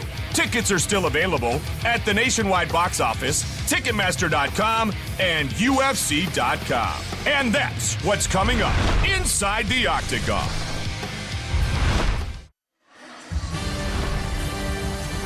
What a great set of fights so far tonight. And now it's time for the heavyweights. So our main event is coming up between Gabriel Gonzaga and Fabricio Verdum. Mike Goldberg, Joe Rogan, I'll tell you what, Joe, you look at Gabriel Gonzaga, we know he fought for the title. He was not able to capture the belt.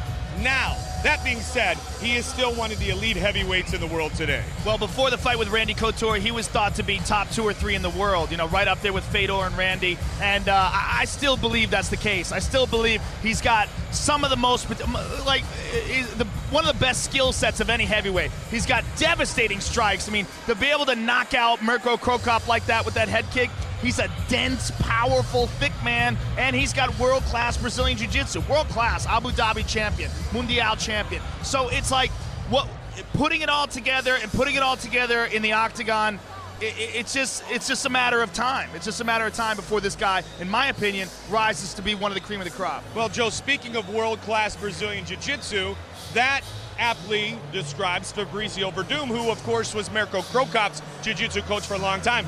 But he, in his own right, is a heck of a fighter. I'd say I give a stand-up advantage to Fabricio Verdum, but grappling-wise, it's very close. The key to this fight is going to be for Verdum. He's got to get this fight to the ground. He has an advantage. The advantage that Verdum has is he's already beaten Gabriel Gonzaga. It was early in Gonzaga's career, but he beat him, and he beat him with a TKO. He got on top of him, and he pounded out a victory. Now, Gonzaga, I'm sure, wants to avenge that fight. He's a very proud man, and he believes that after the Randy Couture fight, he learned a lot from that fight. He believes he's even better. Now, Gabriel Gonzaga is really a freak of nature. When you stand next to that guy, like when he walked on the podium, when he's getting weighed in, you feel his bones like stomping on the ground. You're like, oh, and you could see it in like the kind of power that the guy delivers when he strikes. Fabricio Verdum is not as powerful a fighter, but he's a very, very technical jiu-jitsu fighter, and he's learned a lot about striking from Mirko Krokop, enough at least to probably try to avoid the strikes of Gabriel Gonzaga. Well, as Joe talked about, they meet once again. Verdum was the victor in the first matchup years ago in Brazil. Will it be Gonzaga who walks away a winner tonight?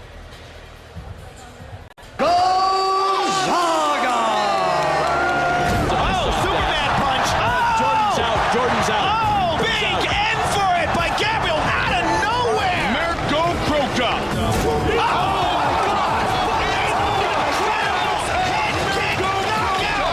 You can watch all my fights, either end with knockouts or by submission with my Brazilian Jiu-Jitsu.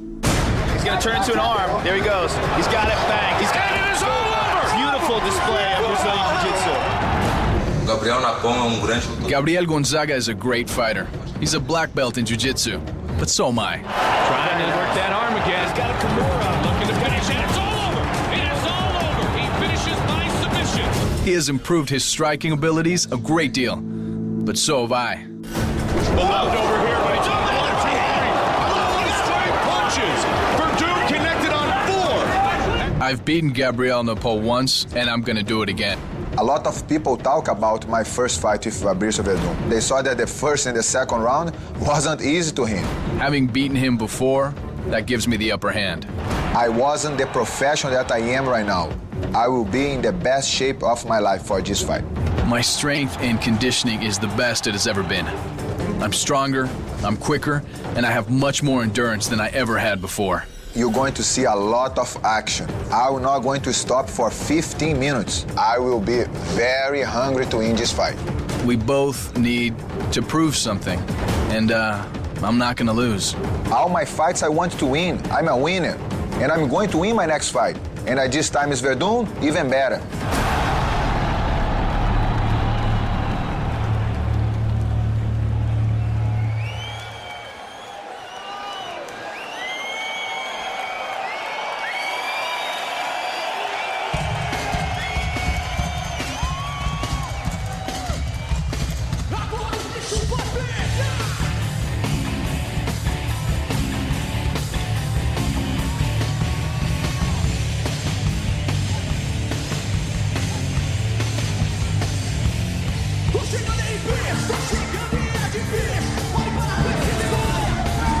Fabricio Verdum, still fighting and living in Brazil.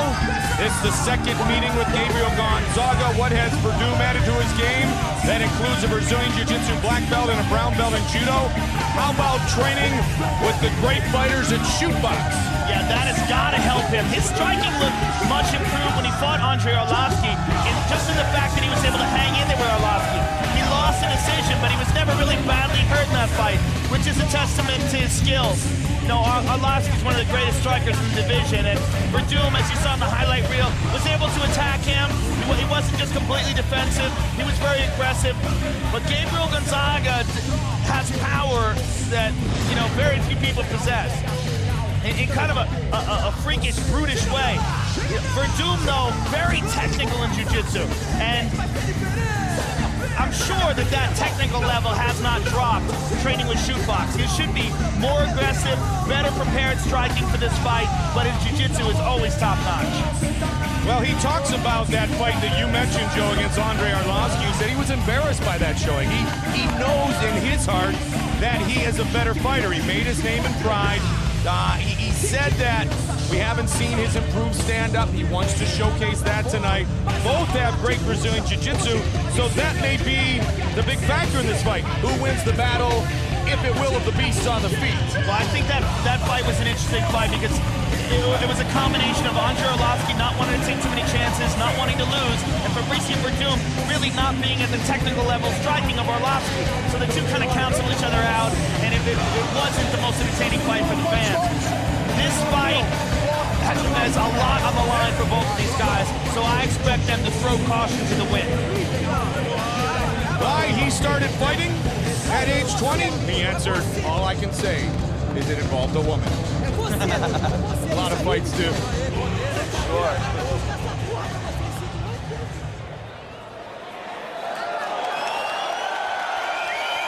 They remember what he did in Manchester. He's coming out to Danzig.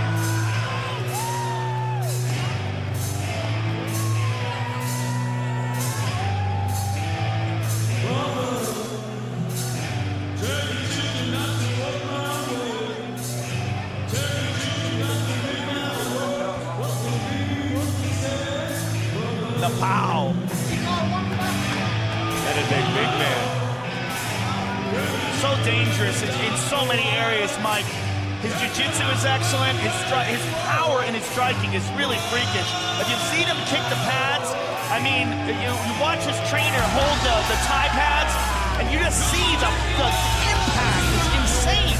I mean, he's got very, very unusual striking power for a guy who spent the majority of his martial arts life training as a grappler.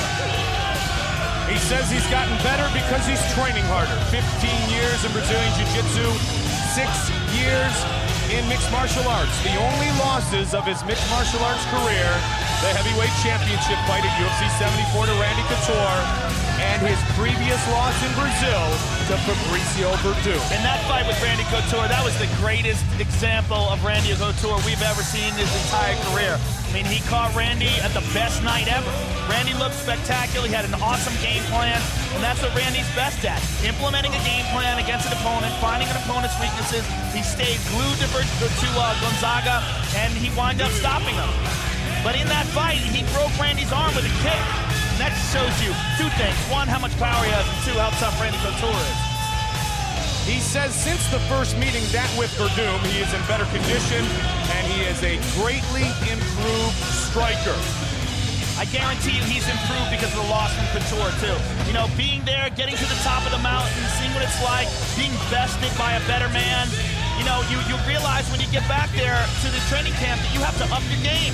You felt that other level. You felt the higher RPMs. You know, you realize, man, there's people out there that are better. And because of that fact, you push harder in training. You realize you have to keep up a more frantic pace. From jungle fight to the top of the mountain, the world-famous Octagon. The Ultimate Fighting Championship features the rematch between Fabricio Verdum and Gabriel Gonzaga.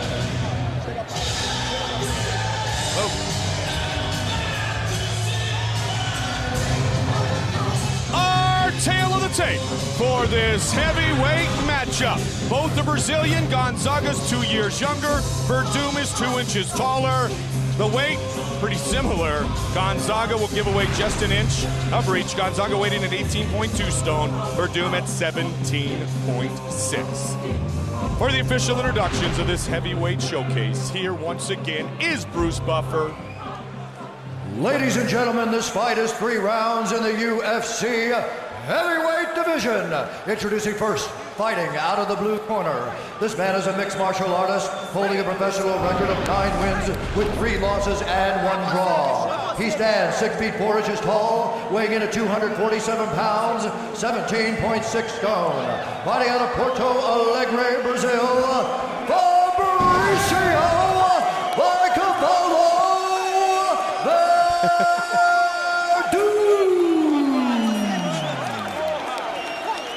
And now, introducing his opponent, fighting out of the red corner. This man is a Brazilian Jiu-Jitsu fighter, holding a professional record of 8 wins with 2 losses. He stands 6 feet 2 inches tall, weighing in at 255 pounds, 18.2 stone. Fighting out of Ludlow, Massachusetts, by way of Rio de Janeiro, Brazil, Gabriel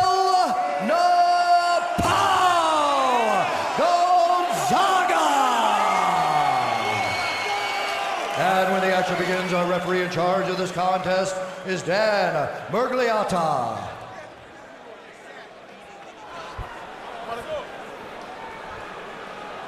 All right, gentlemen, you both been explaining all the rules. If you understand the rules, you have no questions, I want you to touch gloves, come out fighting, nice clean fight. That's an intense stare down right there. No kidding. There's a lot on the line. A lot on the line for these guys. Huge fight for both. Verdum, Gonzaga, here inside the sold-out Metro Radio Arena, Newcastle, England. Heated, Ariani. And here we go! In the long trunks is Gonzaga, the short trunks Verdum.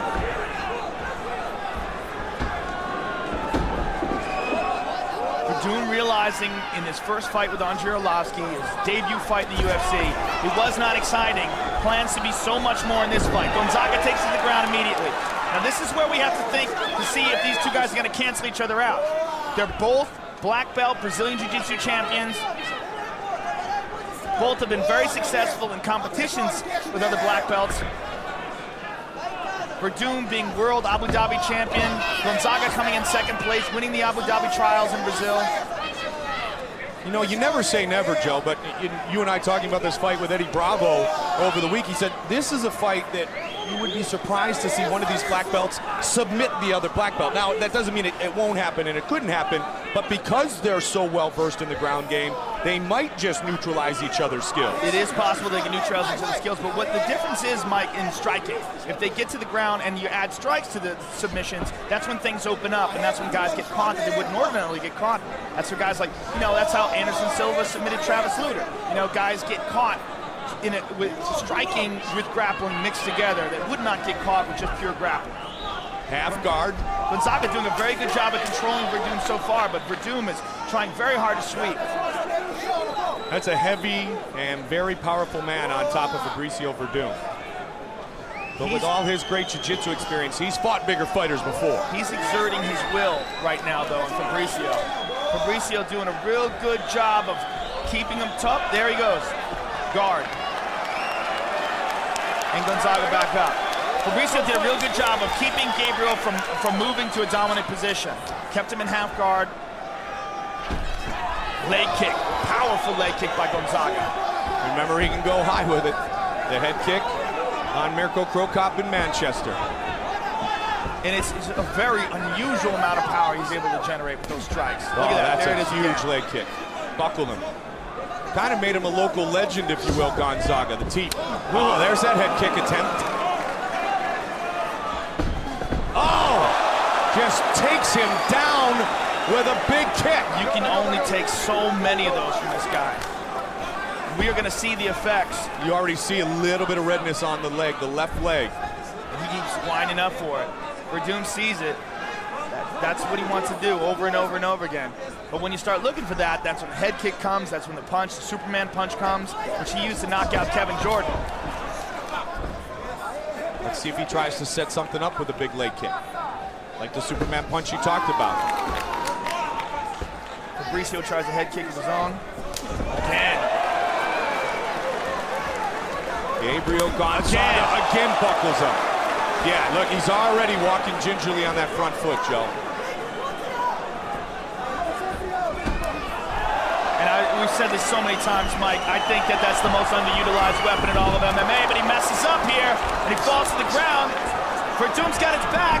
Gonzaga rolls. He looks for the opportunity. Now he's on his back.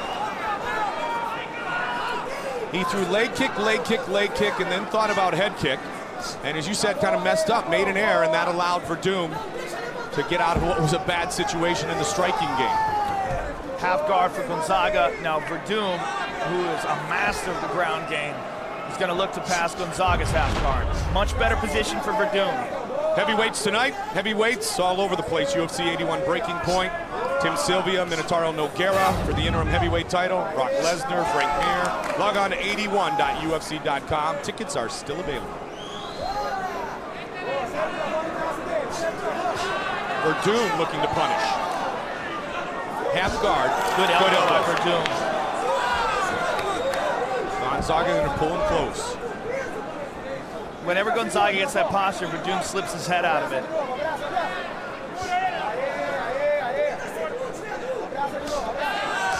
Good elbows by Verdum.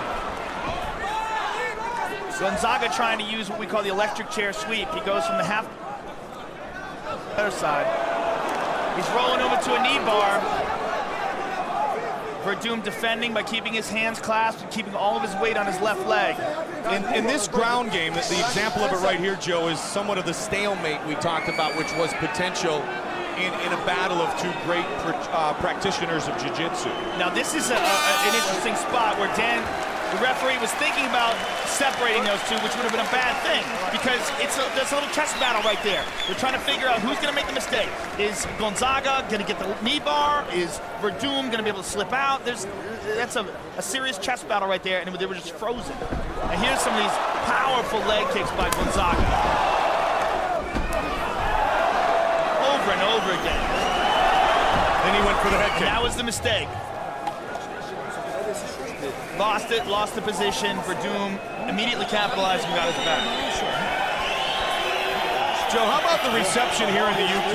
Metro Radio Arena has been here for 15 years, and tonight the UFC has set a new revenue record here in Newcastle, bettering the numbers turned in by the late Luciano Pavarotti. So thank you for your support. All the great fans here in the UK. A big night here in Newcastle. Seconds out. The fans here are so rabid. Wow, they're crazy.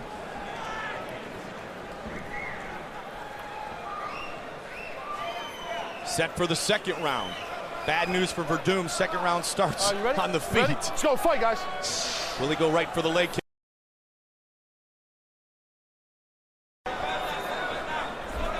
Yep.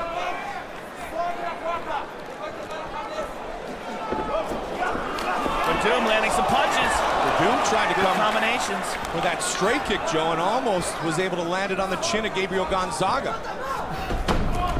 Stuffed. Excellent sprawl.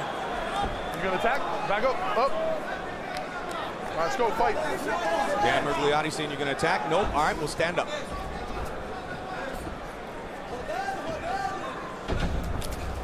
Counter with a leg kick. But you know what?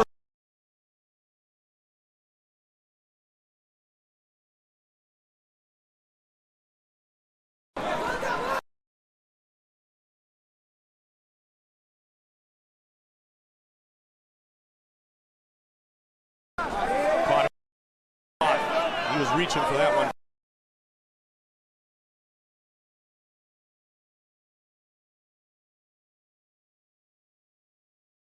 So that the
foot, which is when they hurt the most. The last few he's caught on the lower leg because Verdum has checked the kicks. Yeah, when they really hurt is when you've got the weight planted and it just turns your knee over and just digs into the meat of that thigh. Oh, good jab. And this is where he can, again, as you talked about, Joe, have Verdum so concerned with the kicks that he mixes it up a little bit and he could connect a knockout shot with the hands. Good knee by Verdum. You could hear that one. And again. Another one. Verdum connecting with some punches. Verdum turning things around to a certain degree here in this round. Wanted another knee and he got it, and another. Mike, I think it's really obvious Verdum wants to erase that Arlovsky fight.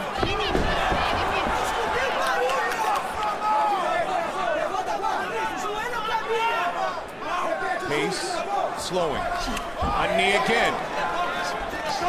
Verdum is connecting as intelligently with the knees as Gonzaga was able to do with those kicks in the first round.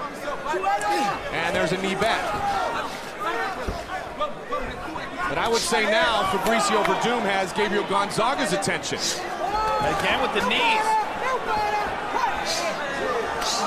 An Anderson Silva type attack. Verdum attempting a guillotine. Now it's not his down opponent because he's got one hand out. Now it is. Yeah. Not to the head, no knees to the head. It wasn't at first, but once the hand went down, then he knew he couldn't looks like he's tiring, Mike. Yes, big time.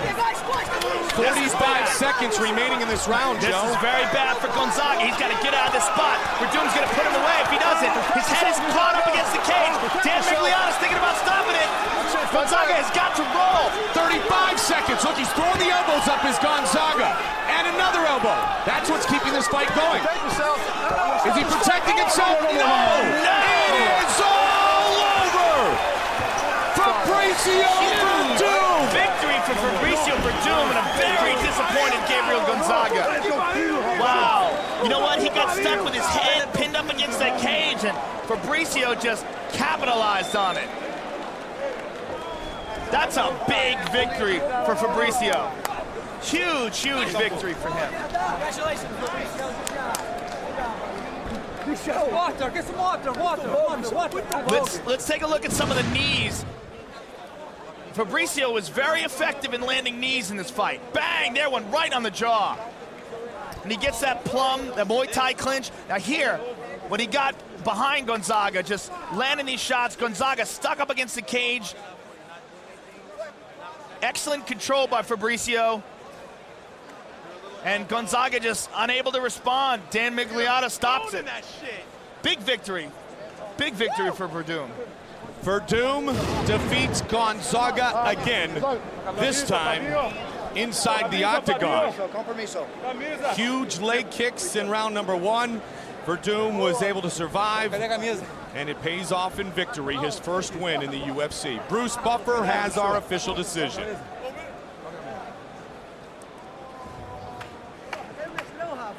Ladies and gentlemen, referee Dan Migliotta has called a stop to this contest at 4 minutes, 34 seconds of round number 2. Declaring the winner by TKO, Fabricio Verdum. Wasn't a lot of time left in the round, but he did it, and he wins. All right, I'm here with Fabricio Verdum and his translator. First of all, Fabricio, congratulations. It looked like you landed some big knees in the second round, and that really put a lot of damage on him. O que você acha disso? Eu achei que foi uma luta boa, o Gonapão é um cara muito duro. Eu já tinha lutado com ele já tinha sentido o peso da mão dele. E queria pedir desculpa para todo mundo que eu não falo inglês. He say he already fought with Gonzaga. He's a very tough guy. You know, his hands very hard to, but he be very prepared to that. And he says sorry, don't speak English. Tell him to take a look at the big screen and talk us through the action. When he had Gonzaga pinned up against the cage, did he think that the referee was going to stop the fight?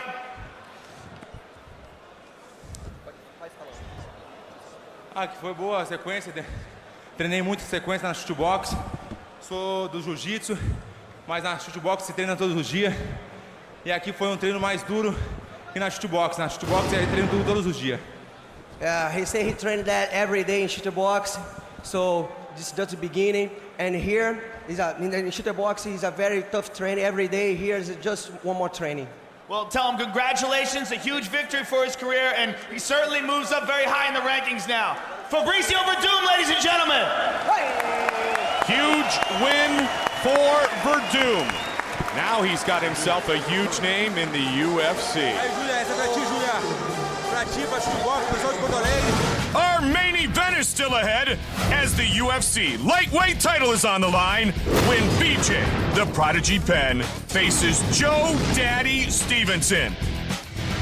Take a final look inside the locker room of BJ Penn, the Hawaiian, the Brazilian Jiu-Jitsu black belt, taking on the winner of the Ultimate Fighter 2, Joe Stevenson, making his final preparations inside his locker room. Plans on leaving tonight as the new UFC lightweight champion. So our main event is coming up from here in historic Newcastle, England. Newcastle has been known as a fight town in more ways than one for nearly 2,000 years, with some of the biggest battles in British history being fought right here in the northeast of England. So tonight, it's Newcastle, and in 2 weeks, we are back in Las Vegas. What would happen if one of the world's greatest wrestlers stepped out of the ring and into the octagon? On Saturday, February 2nd, the world will find out as wrestling superstar Brock Lesnar breaks into the UFC. This is the place to be. This is where all the top fighters are. Brock Lesnar is 4-time All-American National Collegiate Champion. This guy is for real. Against former UFC heavyweight champion Frank Mir. Frank Mir's submissions are unbelievable. This is the guy that broke Tim Sylvia's forearm in half.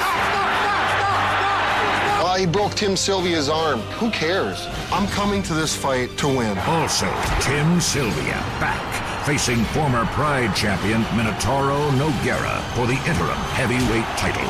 This is as real as it gets. The Ultimate Fighting Championship presents UFC 81 Breaking Point, live Saturday, February 2nd from the Mandalay Bay Event Center in Las Vegas, Nevada. Only on pay-per-view. Time for our main event. It is the main event, which will feature one man leaving as the UFC lightweight champion, an Ultimate Fighter, or the former welterweight champion. Sold out and fired up inside the Metro Radio Arena. It's BJ Penn, Joe Stevenson. One man will leave with a belt around his waist. Mike Goldberg, Joe Rogan. We're joined by the former lightweight champion, Sean Sherk. Joe, pardon you, but I'm going to go and start with Sean a little bit, talk about BJ Penn. And when you look at BJ Penn, a competitor for years, the skills he has, the reputation, what in your mind impresses you most about BJ Penn? You know, with BJ, there's a number of things that come across pretty impressive. You know, with his experience, had a lot of fights in the octagon. I believe this is his 5th shot at the UFC title now. He's fought some of the best guys in the world. With that comes a lot of confidence. Good wrestler, hard to take down, great balance, a lot of flexibility in his legs, really a lot of dexterity, which makes him hard to take down, and it also makes his submission game really good as well. Sean knows very well about the depth in this division, and I think when you look at this situation, Joe, the depth includes the Ultimate Fighter winner, Joe Stevenson. Joe Stevenson is at the top of the heap. You know, I mean, he has shown time and time again that he can rise to the occasion. He has very good striking. He has very good wrestling himself. Very good submissions, especially his guillotines, his chokes. If he gets a hold of your neck, you're in deep trouble. He's a very stern test for BJ Penn. Well, we will find out what happens. You know, Sean, when you look at this situation, and obviously it's well documented, you've had to be outside the octagon for a while, but we do know this. You get the winner of this fight. How anxious are you to get back inside the cage? I'm really anxious, you know. I mean, sitting on the sideline is just not what I like to do. I like to train. I like to fight. You know, I mean, it's hard to sit on the sidelines. I feel like I should be in the cage fighting. So, you know, I got the second best seat in the house. So I do what I got to do, you know. Absolutely, and your time definitely will come, and we will find out who it will come against and who will leave as the UFC lightweight champion, the Prodigy or Joe Daddy. I only want to be known as the best ever. Is that too much to ask? And he's down! Penn left right. Stop! And stopped. It's over. And another big takedown. Down goes Zuno. Beautiful right hand. Zuno think looking back now at my career, you know, I just relied all on technique and I was cocky. I didn't think I needed to be in that kind of condition. I kind of wish BJ was in shape to go 5 rounds. I was looking for 5 rounds. Everybody's all, BJ is not in shape, doesn't have cardio, this and that. Going to the Jens Pulver fight, I was a new man. And the takedown. Penn delivering punishment to Little Evil. This is where BJ is so dynamic, Joe, one of the best in the world. Took a deep breath and was like, okay, here it is for everything. For the last 5 years of listening to you run your mouth, this is what you're gonna get right now. Oh, that's soft. That's soft. And it's all over! Oh, BJ Penn chokes out Jens Pulver! I really am in the best shape of my life. For the last 1 whole year, I've been training hard and training like a professional. And I gotta say, I mean, I'm pretty damn confident right now. I think he's fought some of the best people in the world, and that's given him some confidence. And that's what I'm gonna have to break. He's got a guillotine. Can he do it early? Arm in, it is tight. Tap. Oh, my goodness. Joe Stevenson is victorious. Yeah, he brings a lot of stuff to the table, but it's just like the same position that Jens is in, you know, just wrong time to fight BJ Penn right now. I've never been scared to fight anyone, and I'm not gonna be scared now. I went 5 rounds twice already. I don't know if Joe's gone 5 rounds before. BJ's fought in 5-round fights before, but he's only really went 5 rounds once. I'm in shape, man. Let's make it a 7-round fight. Whether it's a submission, TKO, a knockout, cut, anything, I'm gonna try to finish it each and every round. These people aren't gonna pay to see BJ Penn decision, Joe Stevenson. They wanna see me put him away. That's what I'm gonna do. I'm gonna try to beat him the first. I'm gonna try to beat him the second, third, fourth, fifth. At the end, my job's gonna be done, and I know I'm gonna give it everything I got, and I know my hand to be raised. Now I train like a champion. I live like a champion. Now I deserve to have that title.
Just 25 years old, but the owner of 33 mixed martial arts victories, 13-1 in his last 14 fights. And, you know, very much like yourself, Sean, he's aggressive with his takedowns, and when he takes his opponent down, he's unrelentless with his ground and pound. Yeah, I mean, you have to be. I mean, you get an advantage like a takedown, you got to take advantage of it. And, you know, I've known Joe for a while, and I remember fighting with him back 7-8 years ago. He's come a long way since then. On a great fight win streak, you know, getting ready to fight here for the UFC title, and he deserves it. Are you surprised at all that he has done it as perhaps quickly as he has gotten to this level, this plateau? You know, I think the Ultimate Fighters really presented a lot of opportunities for younger fighters to go out there and show what they got. And what you do from that point is pretty much up to you, and he's made a lot of adjustments in his training. Training with Big Bear and training with a lot of great fighters up at Big Bear too. So it's all about what you do with your opportunities. Sean, if you were in Joe's corner right now and you were talking to him and you were coaching him in this fight, what advice would you give him? How would you approach this fight if you were Joe? If I was Joe, I would try to attack BJ's cardio. You know, that's always been an issue with BJ's cardio. I think BJ can give anybody problems for 2 rounds. After you get past that 2 rounds, then it becomes an issue. So if I was Joe, I'd really press the pace, try to tire BJ out. This is a championship fight, Joe and Sean, scheduled for 5 5-minute rounds. Joe Daddy Stevenson, trying to make his own UFC history by becoming the first Ultimate Fighter winner to win a UFC title. When the UFC did some research at London and Belfast events, the #1 traveling group of fans came from the Northeast, here in Newcastle. And for you fans, we bring to you another title fight. This one in the lightweight division. Stevenson set to go.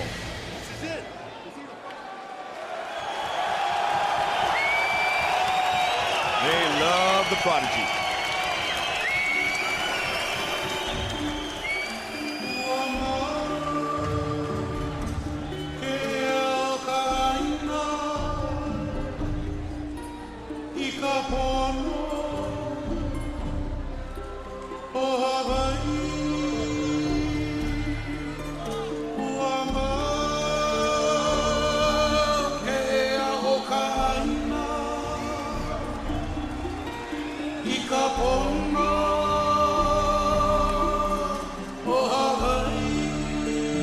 We the voices behind the face of the Hawaii nation, the Hawaiians, rise for justice that they have sung.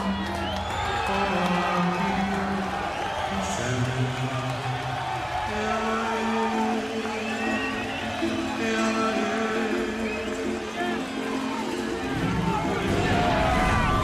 B.J.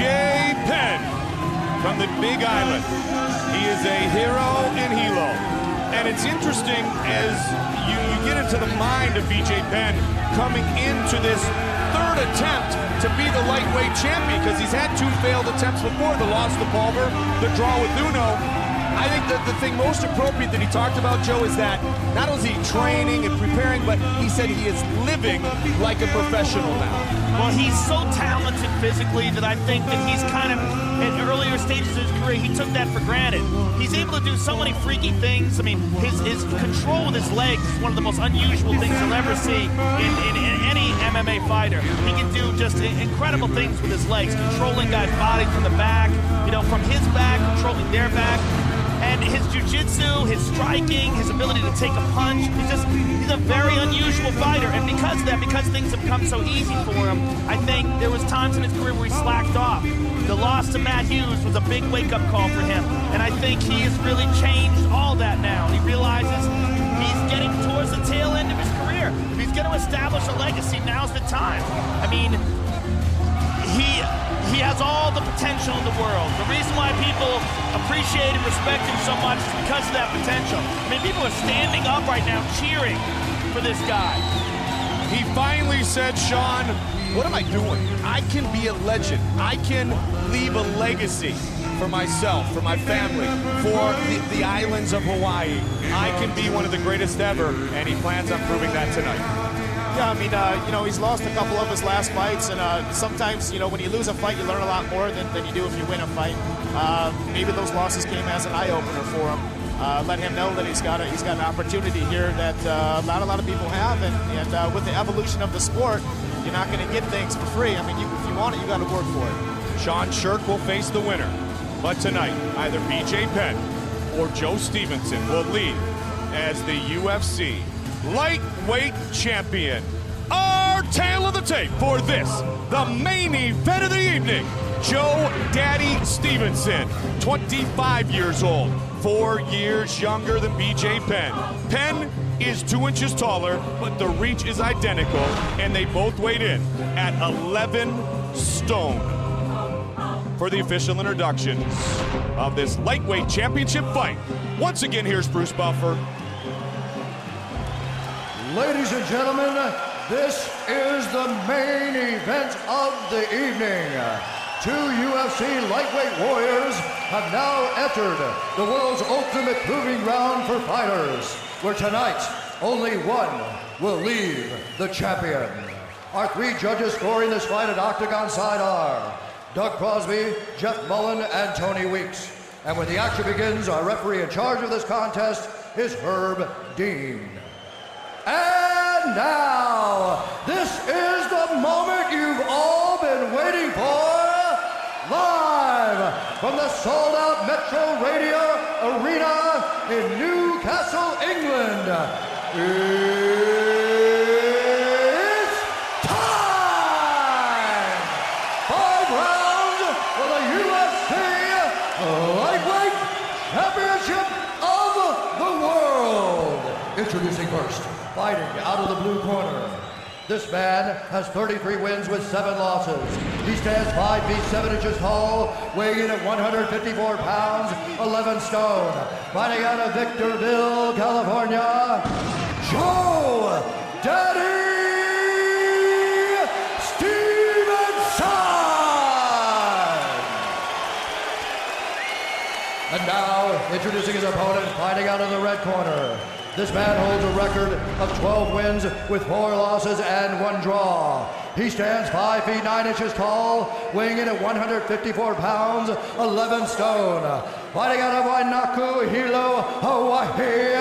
Ladies and gentlemen, he is the former UFC welterweight champion of the world, the Prodigy, BJ Penn!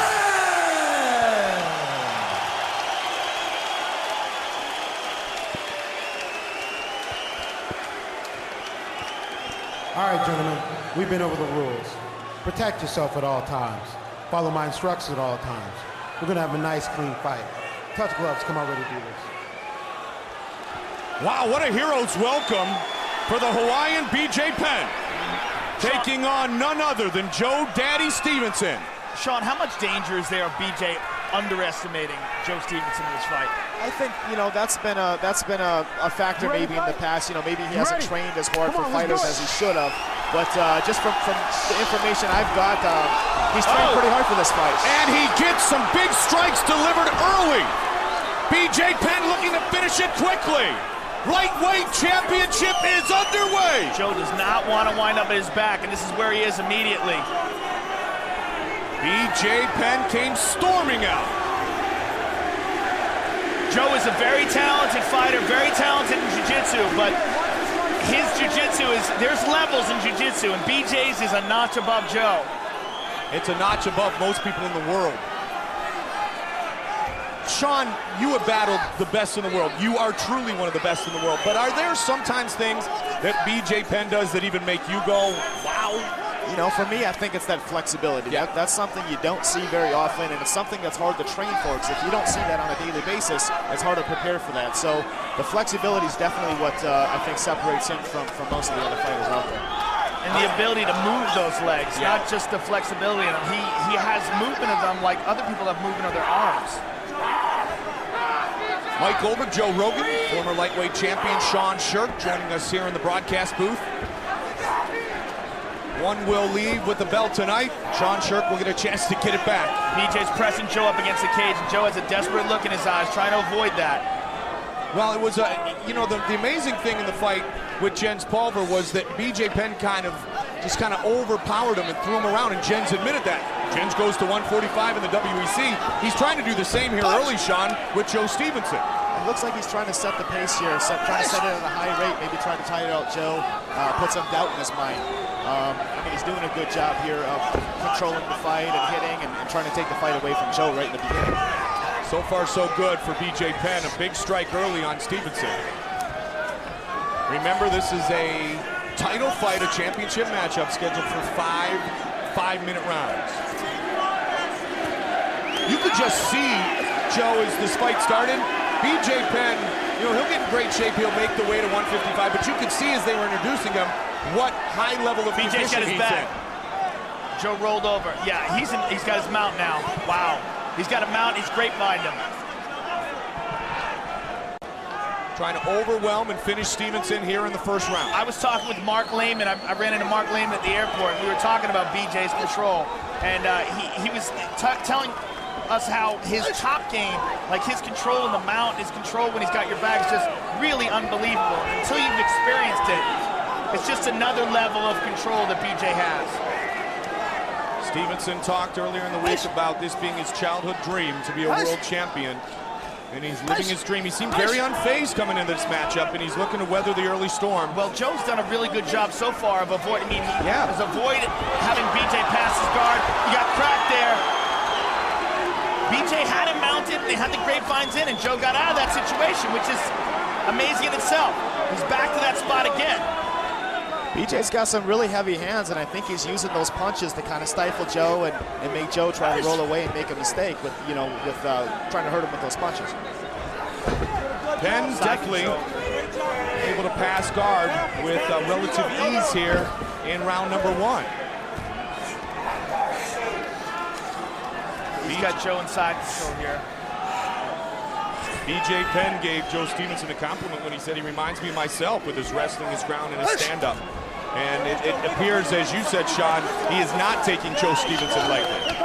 No, he's coming out, he's pressing the pace, and he's looking good. He's pretty much dominating the top position, trying to establish dominance early in the fight. So I'll tell you what, striking from the bottom there, Joe's Joe. doing a great job of avoiding, making sure that BJ doesn't get in a dominant position. Because a couple times BJ's got mount in him, BJ got side control on him, but he moved it back to guard. That's impressive. Stevenson really trying to strike from the bottom. There's not a whole lot of guys that can stop BJ once he's got into a dominant position. And Joe has done that, and he's brought it back to a much more neutral spot. Big elbow by Penn. Oh, wide open is Joe Stevenson. That elbow cut him wide open. Stevenson, you can almost, Stevenson's disgusted and upset because he's like, oh man, now I got cut. He doesn't want the fight to stop, but he is wide open. Wow. Nasty. That is one of the quickest bleeding cuts I think I've ever seen. Joe's upset, like I said, that this cut is very well going to be the end of this fight, because that is nasty. Yeah, that's like a broken fire hydrant. Depends on where that cut is. If that cut's looks like it's in the middle where it could cause some problems. Well, let's see what they can do to close it up. Leon Taps immediately gets on it. Whoa, look at it dripping. Cuts on the forehead are always more bloody. They always bleed heavier. It's just a real bad spot. Sean, how do you mentally work through this if you're Stevenson the way you did in your fight against Kenny Florian when you were cut open? Well, as a fighter with all the experience that Joe has, I'm sure he's been in this position before. So, it just comes down to do, how you train. You train how you fight how you train. Let's take a look at the elbow that caused the cut. There it is. And it's always the glancing elbows, isn't it? It's just a grazing elbow. Not a lot of power on that thing. It's just enough to cut out, just enough to open up a cut on Joe's forehead. And he knew it right away. Wow. They're trying to get it to stop. One of the best in the world is Leon Tabs, working on Joe Stevenson.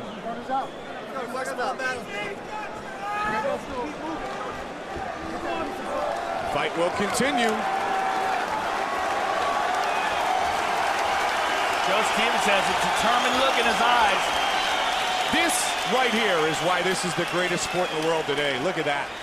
Dripping with blood, coming out and ready to go. Wow, and a different look in his eyes. Almost like, now you've wounded me, now you have a big problem. Well, there's a sense of urgency now. He knows there's a cut on the head. If the fight keeps going, it could cause more of a problem and make the doctor take a second look at it. Big elbow by Joe Stevenson. What a picture of a warrior. Looks like that cut's in the spot in Joe's forehead where the blood is going right between his eyes. It's not going in either eye, so the doctor could see that and let this fight keep going.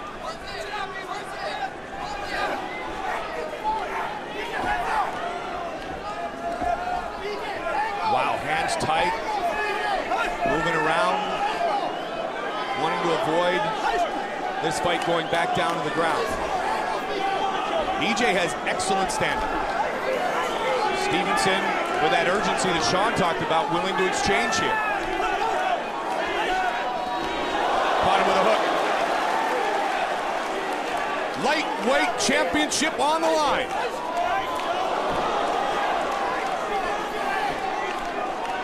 Stevenson is key-eyeing with every punch. He can get a left there. He was doing that from the ground too, Joe, in the first round. Yep. I don't think I've ever seen that from him before.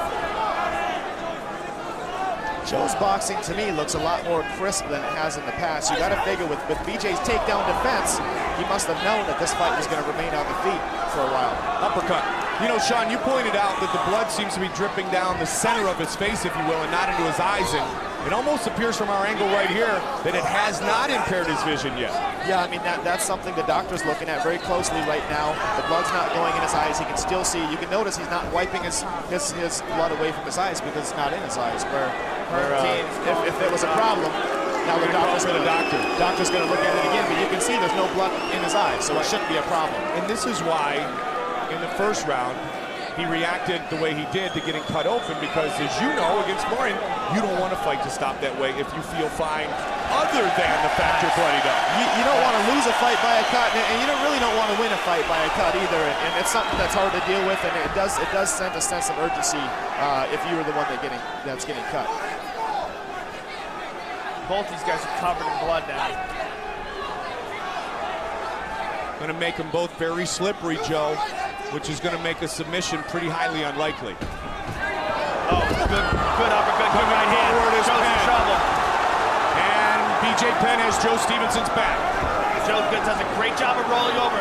He gives BJ the mount, though. He's got to keep his composure here. That blood has got to be in his eyes now, but he's doing a good job. He holds on to BJ's wrist.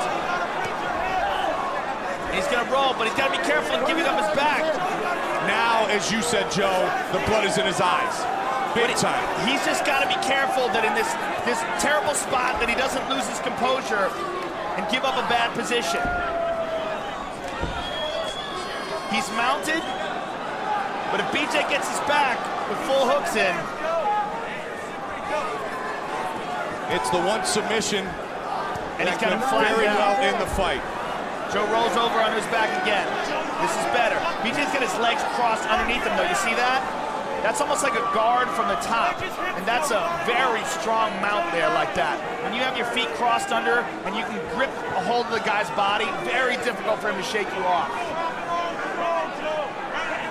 90 seconds remains in the round. Another elbow. Big that's a big left. Slippery as they are, he's going to go for the choke. Well, you know what, Mike? The slipperiness actually helps chokes. He's got that one arm trapped. Notice that? BJ's really good at that. He traps that left arm. I mean, that's that physical dexterity that he has with his legs. He's got the choke. Here we go. That's it. That's a wrap. It is all over. BJ Penn is the UFC lightweight champion. Sean Sherk, how frustrating is that to hear those words? That's real frustrating. It's something I've worked real hard to get, and it's something I still feel like belongs to me. So looks like it'll be me and BJ next, and get that belt back where it belongs, right in Minnesota. Give us your thoughts on that fight. It's not going to go like this one did. You know, I feel like my boxing's better than his. My cardio's better. My heart's bigger. You know, I mean, anything can happen in a fight, though. So, you know, I just train hard. Let's take a look at the beginning of the end. As soon as BJ had him mounted, Joe was in some big trouble. Rock solid mount by BJ. He rolls him over, gets his back, and in this position, the blood actually helps get the choke. It makes it more slippery. It helps that arm sink underneath the neck, and he's got it deep. What a great bit of heart and courage shown by Stevenson. But BJ Penn, the prodigy, has finally captured the lightweight title and becomes just the second man in UFC history to win a championship in 2 different weight classes. A failed attempt early against Bulver, the draw against Uno, but tonight he captures the title, Sean. Yep. In dynamic fashion. I mean, he looked good. It looked like he was in shape. He came here ready to go. I mean, it could be a revamped BJ Penn. Well, you want nothing other than to face the best at their best. That's my job, you know? Good job. Fantastic. Catch your breath. BJ Penn defeats Joe Daddy Stevenson. Stevenson overwhelmed with emotion. Good fight, Joe. He's got a bright future as well. Bruce Buffer has the official decision. Ladies and gentlemen, referee Herb Dean has called a stop to this contest at 4 minutes, 2 seconds of the second round, declaring the winner by tap out due to a rear naked choke. And now, the new UFC lightweight champion of the world, the Prodigy, BJ Penn.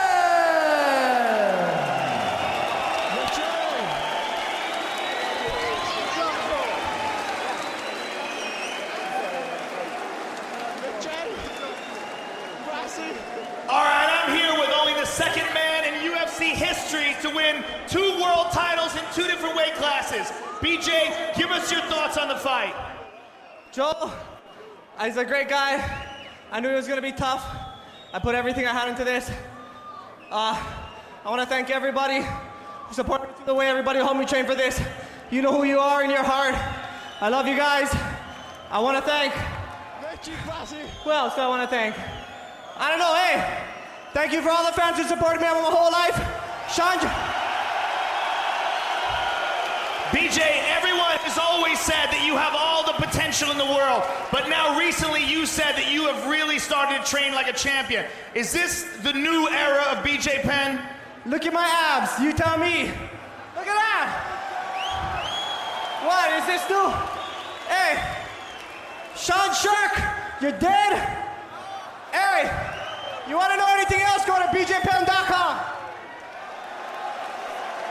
Sean Sherk is actually coming into the octagon right now if you want to talk to him, BJ.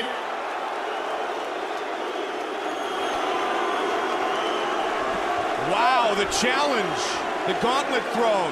All right, Sean Sherk, obviously you want to respond to that. You know, I mean, BJ can talk all the crap he wants to. I don't have any respect for BJ. You guys can boo all you want. I don't really care. That belt still belongs to me. You got one more fight before you're UFC lightweight champion. Here comes BJ. It's gonna be a good fight. Okay? Okay. I know, I can't wait to see it. Sean Sherk, thank you very much. Thank you for responding. Thank you for doing the commentary. And I can't wait to see the fight. Number 2. What's up, Randy? Sean Sherk, BJ Penn, coming to a UFC in all of our futures. Sherk, the former champion. Penn, the new lightweight champion. There's his mother, his family congratulating him. And it all started with that. Bam, the elbow that opened up a huge cut on the head of Joe Stevenson. BJ Penn working like we have never seen before, joking about, wow, look at the abs. He used to have an ab, if you will. Now he has abs. He has a refound and refocused attitude, a newfound, pardon me, attitude. And like the old BJ Penn, rear naked choke, victory, second UFC title for the Prodigy, BJ Penn. A huge win here tonight for BJ in our main event of the evening. Sean Sherk, nice enough to join us in the broadcast booth. A very tough moment for Sean Sherk, as Joe pointed out, to watch what he believes is his belt being contested for in front of him, but he will have his chance very soon, Joe, to win that belt back.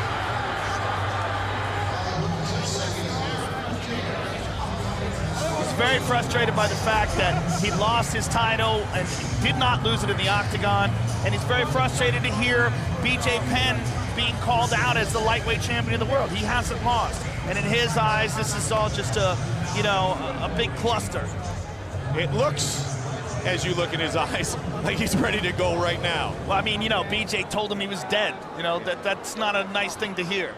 All right, action earlier tonight in the heavyweight division for the fans here in the sold-out Metro Radio Arena in Newcastle. Big C heavyweight slugger Colin Robinson looks to rule the castle. Tonight he looks to conquer Anthony Hardung, who is trained by some of the legends of the sport. That cut him out of his game. There it is again, we see it. Yeah. If the fight would have lasted longer, that's where the leg kicks would have been efficient. Well, congratulations on your victory. We look forward to seeing you again. Anthony Hardonk, ladies and gentlemen. A big win for Anthony Hardonk, and it took only 17 seconds to end the night of Colin Robinson, the native of Northern Ireland. A big win for Anthony Hardonk earlier this evening. Huge leg kicks, devastating leg kicks, and a short night, unfortunately, if you're a fan of Colin Robinson. Big C falls tonight to Anthony Hardonk. And when you look at the striking of Hardonk, you know that he truly can be a factor in the UFC's heavyweight division. I will tell you, I've had the honor of broadcasting nearly 100 UFCs. The crowd tonight absolutely as good as any in UFC history. These fans here in Newcastle, they think they're at a Newcastle United game because they are having an absolute blast. I hope you are as well at home. Also action earlier tonight in the light heavyweight division, and a good battle it was. Now training with American top team, Alessio Sakara has lethal hands. Tonight, he takes on the pride of the Motor City, James Lee. Battler with 8 years of pro fighting under his belt, Michigan's James Lee is gone on a tear, going unbeaten in his last 11 fights. Included in that string is a 39-second submission win over former UFC fighter Travis View in Pride.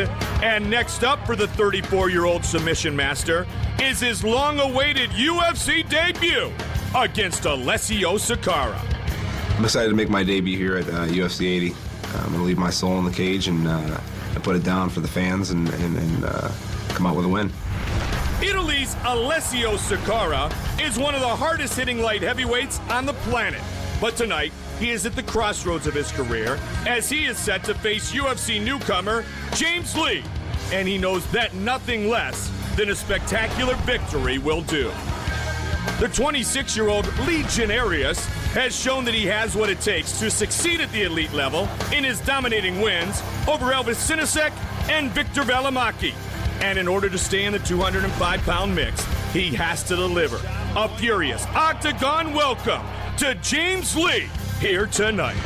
La cosa più importante di questo incontro è che devo vincere.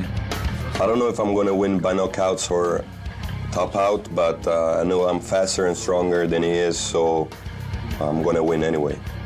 Coming up next, James Lee squares off against Alessio Legionarius Sakara.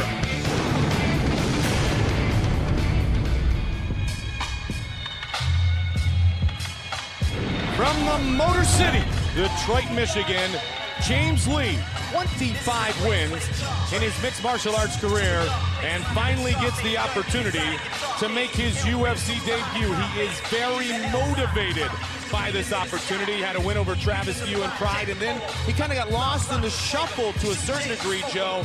But he had patience, he had perseverance, and he has a big opportunity here this evening. Well, he looks very calm, and in talking to his friend and training partner, Michael Westbrook, former pro football standout behind him, he told me James Lee has amazing submissions, especially heel hooks. He said that's what to look out for. He said, you know, if he grabs a hold of your leg, it's over. So we don't see too many heel hook submissions in the UFC. We don't see too many leg locks because they're very dangerous. When a guy goes for them, you're committing both your arms to one limb, and it allows the other opponent, when you're grabbing a hold of his leg, he's got both his hands free, and a lot of times guys get pounded going for those submissions. But James Lee apparently is an expert on them. Very specialized form of submission, and we'll see if he gets to pull that off on Alessio Sakara tonight. Earlier in his mixed martial arts career, he went on a 4-year unbeaten streak, and during that time, all but one of his victories was by submission. As far as working the hands, he spent 8 years at the world-famous Kronk Gym that was, of course, made famous by Emmanuel Stewart and Tommy Hearns, and he wants to, realistically, as you talked about, take Alessio Sakara down and utilize some ground and pound and finish it by submission. Powerful man. 34 years old. Michael Westbrook in his corner, as Joe talked about. Started wrestling when he was 12 years old. He has a black belt in kickboxing and a blue belt in Brazilian Jiu-Jitsu. Looks very relaxed for his UFC debut, especially a UFC debut against a talented guy like Alessio Sakara.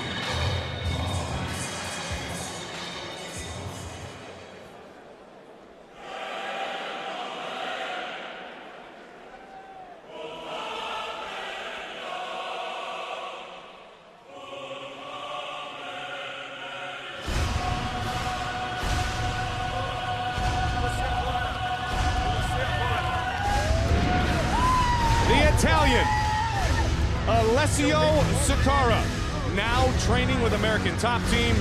He left Brazil, where he trained for a long time, moved to Miami, working with American Top Team.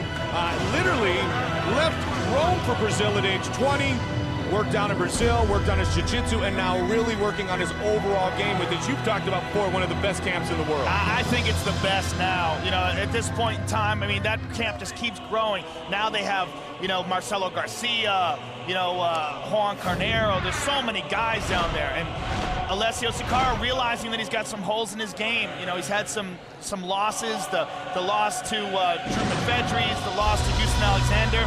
He realized he's got to do something. He's got to change something in his game. And what he decided to do was get with the deepest pool of talent in the United States right now, which is American Top Team in Florida. Alessio is a former professional boxer. He's got excellent hands, but putting it all together with jiu-jitsu and stand-up, the ground, the whole package, you really need top-flight competition in the gym all the time. And that's what Alessio has now, and let's see if it's making a big improvement in his career. Well, coming off the defeat at the hands of Houston Alexander down the road in London, back at UFC 75, he said he learned from every loss. He learned what he had to work on, and what he had to work on was to make his fighting style more dangerous, more versatile. Let's see if the hard work has paid off here tonight. Our tale of the tape for this light heavyweight matchup from Metro Radio Arena in Newcastle. Alessio Sakara, born in Italy, 26 years old, 8 years younger than the American from Detroit, Michigan, James Lee. Lee does want to take it to the ground. He has a 2-inch reach advantage, both weighed in at 14.7 stone. Once again with our official introductions, here is Bruce Buffer. Ladies and gentlemen, this fight is 3 rounds in the UFC light heavyweight division. Introducing first, fighting out of the blue corner. This man is a wrestler and Brazilian Jiu-Jitsu fighter, holding a professional record of 25 wins with 2 losses. Standing 5 feet 11 inches tall, weighing in at 206 pounds, 14.7 stone, fighting out of Detroit, Michigan, James Lee. And now introducing his opponent, fighting out of the red corner. This man is a boxer, holding a professional record of 15 wins with 6 losses and 1 no contest. Standing 6 feet tall, weighing in at 206 pounds, 14.7 stone, fighting out of Miami, Florida, Alessio Legionarius Sakara. And when the action begins, our referee in charge of the octagon is Dan Mergliotta.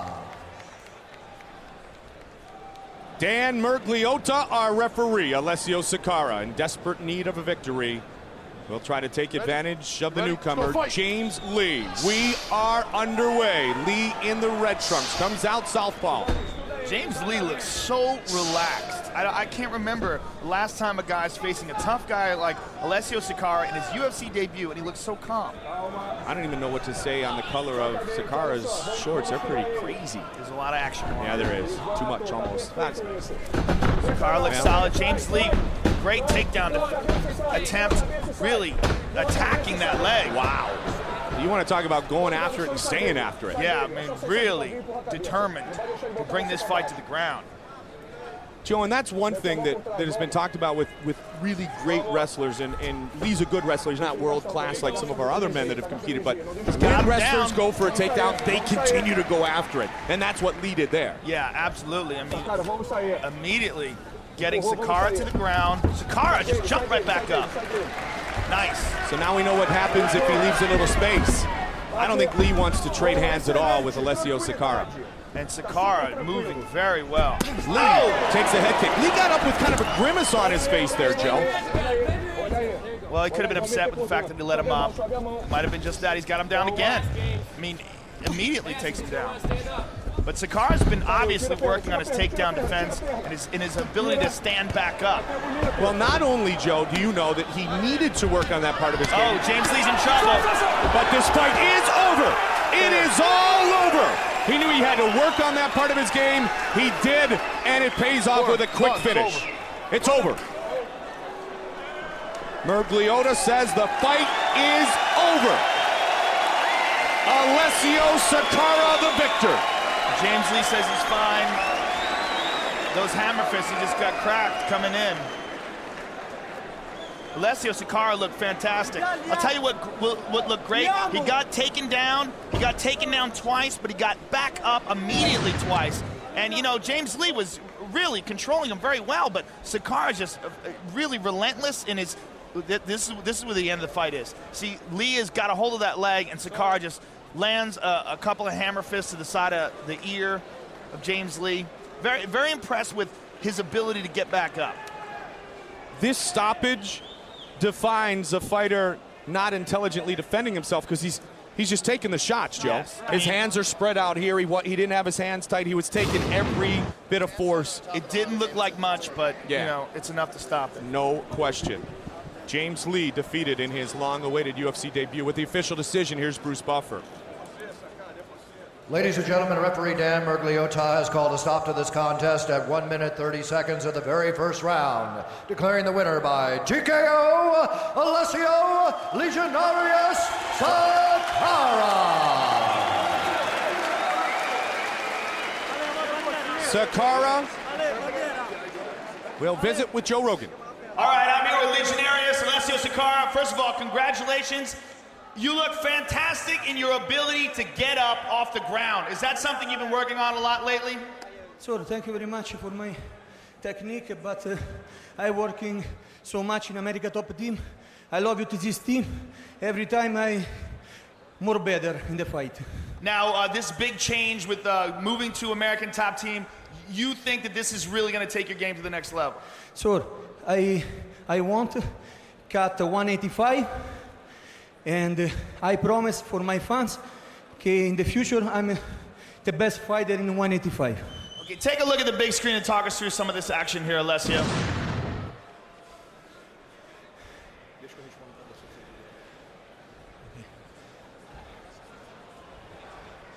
Fala para ele, não fala para ele, eu quero falar uma coisa. Ele tinha muita força e não conseguia tirar as pernas. Mas eu sei que com a mão que dava poada, ele não aguentava ter minhas pernas e fugir. Pretty much what he say, he was very strong, he's very strong, so he was trying to push and he could, so he just relaxed, and pretty much that was a strategy to get away from him and use the hands, and everything was really good. All right, well, Alessio, congratulations. Excuse me? Mamma, a giugno se famo casa. Congratulations on a much-needed victory. Look forward to seeing you again at 185. Congratulations, Alessio Sakara. Big win for Sakara. Lee, we just found out, blew out his back on that takedown. That was the grimace. Nonetheless, Sakara the victor. Congrats. A great night indeed, and a victory much needed for Alessio Sakara. Take a look at our submission of the night, and it led to a second belt for BJ Penn. The prodigy, he has Joe Stevenson's back, and he went from the mount to the back. Excellent control on the ground. Joe fought it off as much as possible, but eventually BJ sunk the rear naked choke in for the victory. Second title, the only second man ever to win titles in 2 different weight classes. BJ Penn is the new UFC lightweight champion. Great words thrown back and forth between him and Sean Sherk. We'll get to that in a moment. A big night for Jorge Rivera and for his teammate at Team Sityodtong, that being Marcus Davis. Marcus Davis may be the fighter of the year at 170 if he continues the win away he has. Yeah, he just looks more spectacular every time we see him, and he just seems more confident and more crisp, and you know, his combinations are flowing better, and you feel the momentum behind him now, you know, and I can't wait to see him fight again. How about Fabricio Verdum? Fabricio Verdum shocked a lot of people. A lot of people thought this was going to be a grinding fight, and you know, he got a hold of Gabriel's head, landed some big knees, and once he got him on the ground, just controlled him, pinned him up against the cage, and put Gonzaga away. I mean, it's only you know, only one other person has been able to do that. He's done it twice.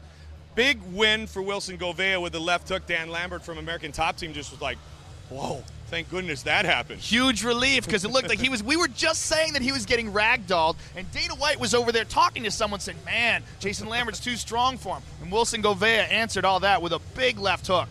Walks away with a big victory and moves one step up the ladder in the light heavyweight division. The biggest story, of course, our main event of the evening, lightweight title captured by BJ Penn back in his locker room, celebrating, you know, giving great congratulations back and forth to Joe Stevenson. Dana White put it best, in shape, focused at 155, BJ Penn could very well be the most dangerous fighter in the world. He's a very difficult man to beat, but if you look at skill sets, the man who poses the most problems for BJ Penn is Sean Sherk. For two reasons. One, Sean Sherk is a phenomenal wrestler, and two, he keeps an incredible pace. Sean Sherk's pace is second to none. If you look at his fight with Hermes Franca, he breaks guys because they just can't believe how hard he can go. You know, and if he can avoid the submissions early and he could drag BJ into the deep waters of the 3rd, 4th, and 5th round, we could see a very exciting lightweight fight. The line has been drawn in the sand. And enjoy your 3 or 4 hours off before we're on Spike in a couple of days. One more, baby. I love Why it. not? Come Let's on, just let's keep continue it rolling. strong. Get this year off to Let's a do bang. 3 a week. Yeah, I'm ready. Yeah, let's do You it. know. All right, here's what's coming up Wednesday. It's, of course, the Spike TV show and a great welterweight fight between Mike Swick and Josh Berkman. UFC Fight Night live on Spike. Just a couple of days away, 9 p.m. coast to coast. For all the unseen preliminary action as well as the post-fight interviews, all the information you want on the Ultimate Fighting Championship, log on to UFC.com or UKUFC.com. A revenue record set here tonight in the sold-out Metro Radio Arena, Newcastle, England. The Fight Town saw some great fights, including the Battle of the Brits. Executive producers, Frank Fertitta III, Lorenzo Fertitta, and UFC President Dana White. Our supervising producer is Craig Borsari. Our producer again tonight, Bruce Connell. Our director, Anthony Pasquale Giordano. Tim O'Toole is our director of production.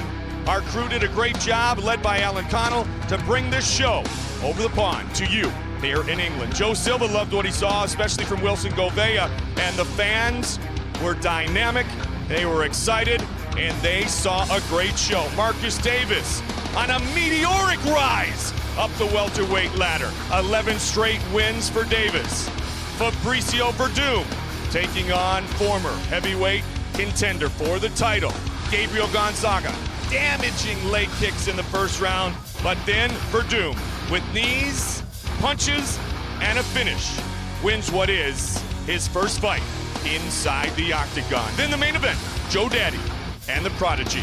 Lightweight title on the line. It was all BJ Penn. Stevenson, a warrior in defeat, but BJ plans on being the champion at 155 for a very long time. For my partner Joe Rogan, all of us saying so long from Newcastle, Mike Goldberg. We'll see you in a couple of days right back here inside the octagon.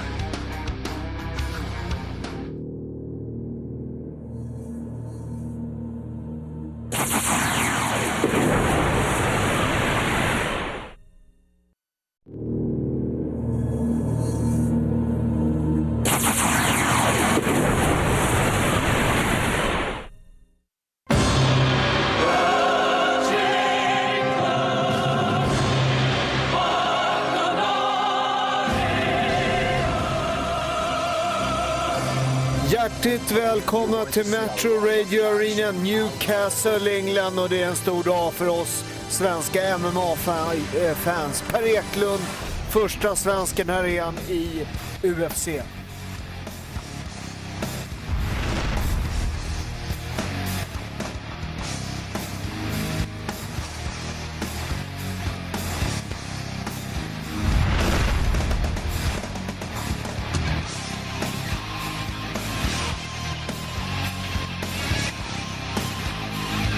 As soon as the bell rings, Sam Stout is gonna know that it's a fight, it's no training, it's no walk in the park, you know. I'm coming at him.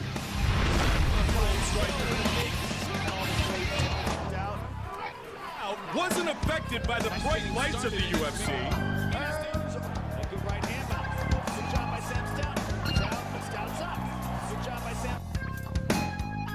What a reaction to his victory here. As one of Canada's top young mixed martial artists, and his rematch with Fisher last June became an instant classic. A victory tonight against Per Eklund will not only be a great start to 2008, but will move him further up the ranks in the UFC lightweight division. I know it's Eklund's UFC debut, but I plan on making it his first and only fight in the UFC. Coming up next, Per Eklund takes on Sam Hands of Stone Stout.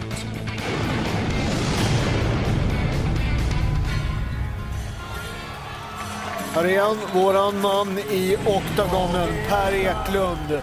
Och det här är första gången in the big times, the big League för honom. Så det gäller att hålla sig lugn nu, för att det här är lite skillnad att kliva ut i de här sammanhangen. Ja, men jag tror att Per kommer grejer här är riktigt bra. Han har ju känt att han har ett stenpsyke och jag tror att han är i toppform. Han sa det till mig här i veckan och ja, det är riktigt spännande här. Ja, otroligt spännande. Men återigen, hur cool man än är. Och där är faktiskt min gamla boxningstränare Jimmy Tibbs sitter där på. Han som garvar och tar den gula t-shirten. Han tränar mig för Castellejo-fighten faktiskt. Hur det än är så är det här big times. Det är mycket folk på läktarna. Man vet att hela världen tittar. Och hur cool man än är så måste det här kännas i nerven. Ja, visst är det så. Och här kommer in med svenska flaggan på brallorna. Hur ska han agera nu? Vi vet ju, hans motståndare Sam Stout, han har ju bra stand-up, han är bra stående, han är kickboxare. Ja. I grunden. Per har ju fått ett bra han är ju duktig stående också, har blivit riktigt duktig på boxning, har fått bra löd i nävarna och jag tycker personligen att han ska försöka stå på en stund. Ja. För att vad de förväntar sig det är att Per ska dyka och försöka ta det här till marken, för det är ju det han är känd för. Jag tycker han ska ligga på här i början och sätta press på honom stående.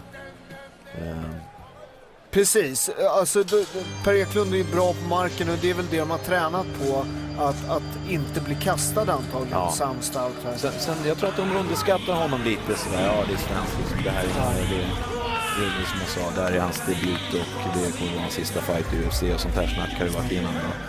Men ja.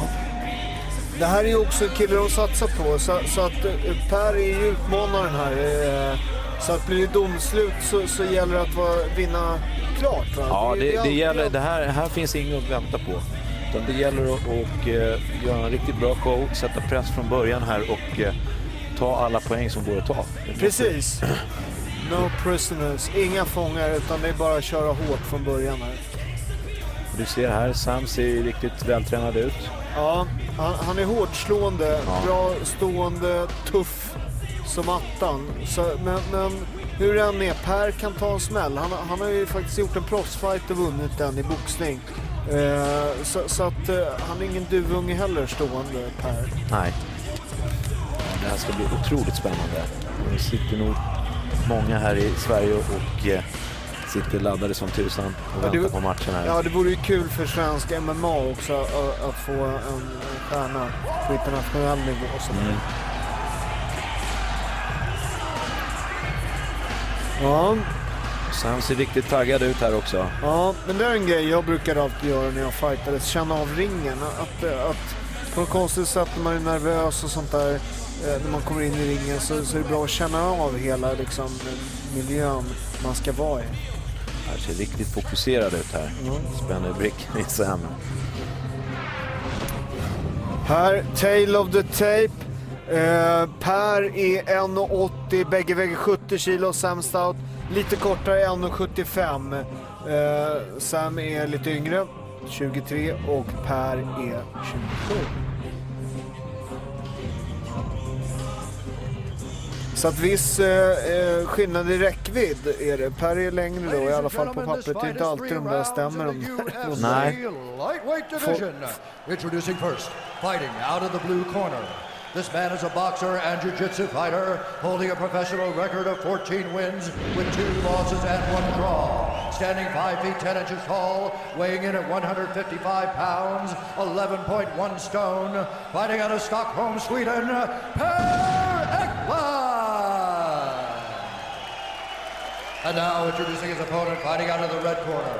This man is a Muay Thai kickboxer, holding a professional record of 13 wins with 3 losses and 1 draw. Standing 5 feet 9 inches tall, weighing in at 155 pounds, 11.1 stone, fighting out of London, Ontario, Canada, Sam Hands of Stone Stout! Ungefär lekte liknande rekord. In charge of this contest is Mario Yamasaki. Ja, då var det dags. Då var det dags. Bägge har liknande rekord. Per har 14 vinster medan Sam har 13. Medan Per har 2 förluster och Sam har 3. Och nu ska det bli intressant att se han börja. Bra jabb av Per där. Det syns att han har boxat en del. Bra spark också. Det är rätt. Han stoppar Stout på vägen in. Riktigt bra kroppsspark här. Har börjat bra. Ja, det är precis så här jag ville att han skulle köra. Det här är riktigt bra. Upp med händerna lite. Får inte släppa garden här. Han har börjat bra. Nej. Han dyker lite för tidigt i dyket. Ja, lite dåligt här. Han börjar lite för tidigt.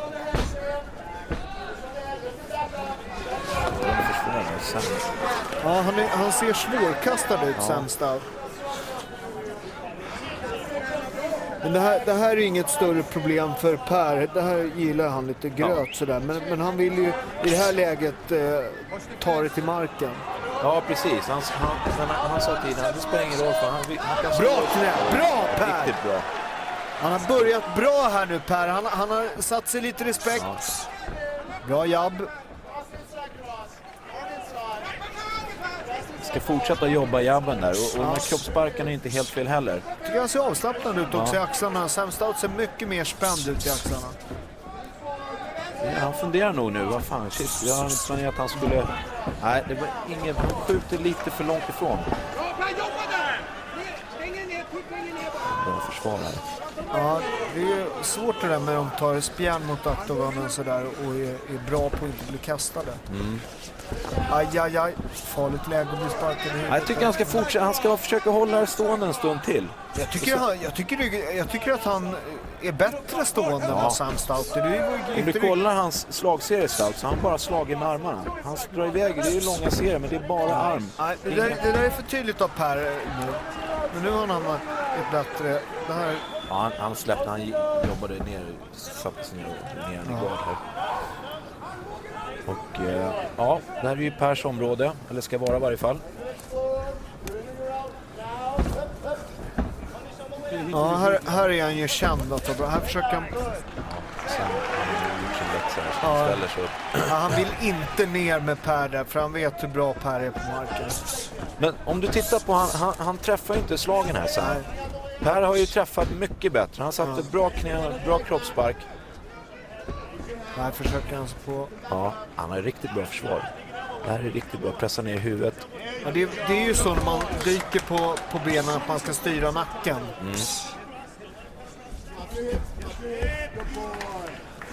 Här ner i gard. Han gör ju riktigt bra jobb här nerifrån. Du ser, så han får inte iväg någonting. Han vågar inte sätta sig upp och börja ground and pound. Just för att han håller igen. Men jag tror att han har väldigt respekt för Pers jiu-jitsu. Ja, bra upkicks. Han vill inte brottas helt enkelt. Men det där är en smart grej som jag tycker mer som bra stående fighters. Titta där, den här slagduellen. Per träffar, sätter en jabb, kliver åt sidan, lite snabbt bak. Bra i kroppen där också, Per. Nej, varför dyker han? Jag vill att han ska stå upp. Kom igen nu, Per. Han var krånglig att ta ner den här. Ja, otroligt svår att kasta. Nu är han på god väg här och jobbar in här. Gå på singlägg kanske.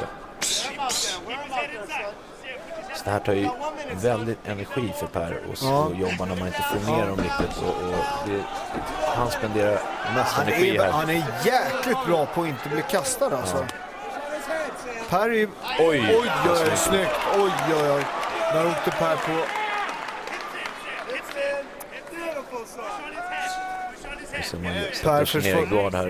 Per försvarar sig bra. Ja. Inga problem. Jag tycker han ska inte gå på det här för han har dominerat ståendet där. Han har varit mycket bättre. Han har satt en bättre teknik. Han träffade en armbåge Per. Han följde mer än bra där så jag tror inte det var en förföljd. Där, bra. Det var bra dyk. Nu då, ska vi se. 20 sekunder här. Sista 20, det är jäkligt jämnt i ronden här, så att det gäller nu sista 20 här att visa. Det är ofta så med domare också, de kommer ihåg de sista 30 sekunderna. Visst är det så. Även om man torskar liksom i hela, men ser man jäkligt bra ut sista tiden så är det de kommer ihåg, va? Ja. Han gör det där bra, han kontrollerar Pers nacke nu. Då tar vi ett kort break, men vågar inte röra dig från tv-soffan där hemma. Vi är tillbaka med Per alldeles strax.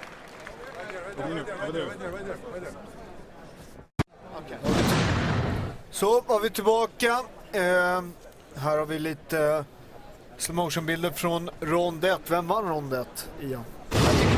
Jag tycker han gjorde bäst stående. Sam Stout försvarade sig mest, tycker jag. Han drog iväg några serier, men Per, han satt yngre, han satt den där armbågen. Det var väl det bästa han satt på. Jämn rond, men i Sverige vann Per. Det är frågan om... det här är lite på något sätt hemmaplanen då för Sam Stout.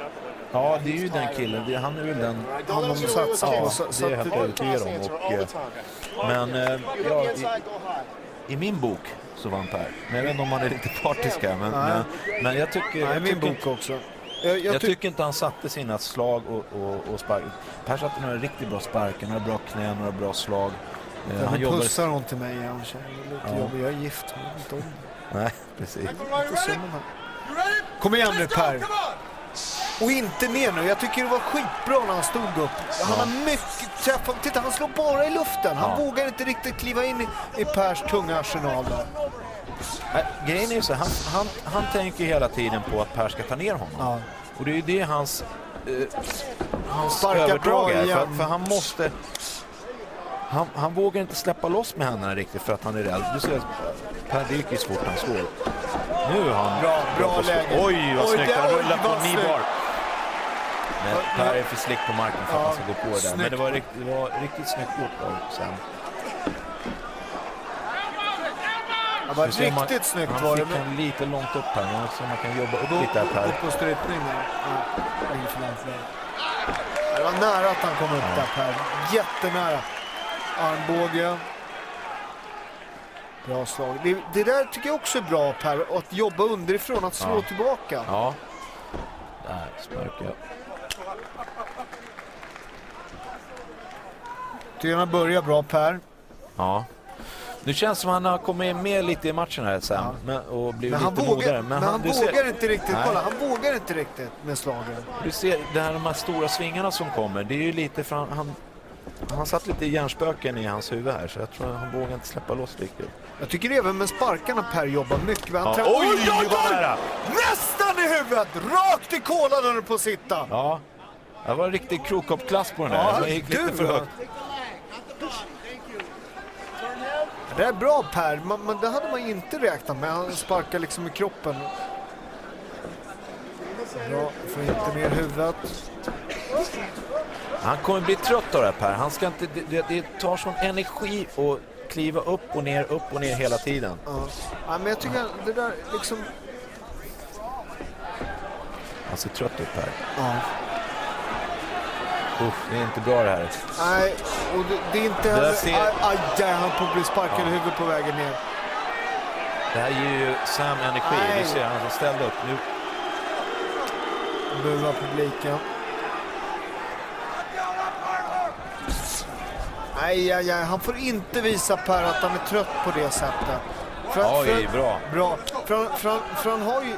Det känns ju som han har haft övertaget istället. Ja, men han ser helt slut ut faktiskt.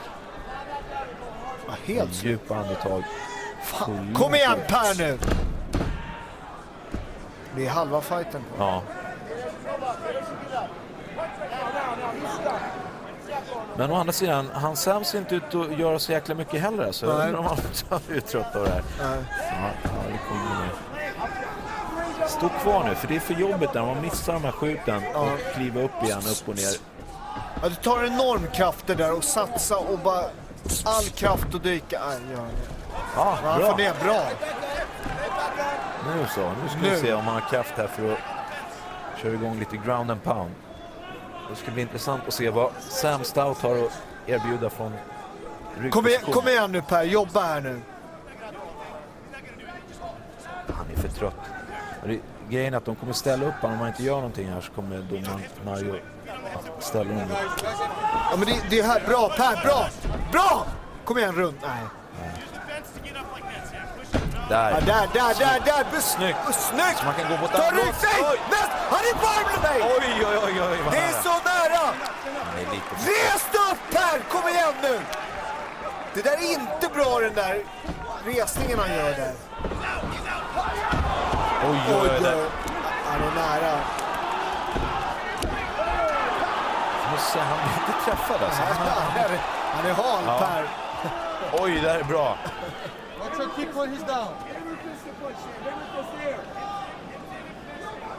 Oj, nu börjar jag bli nervös. Alltså.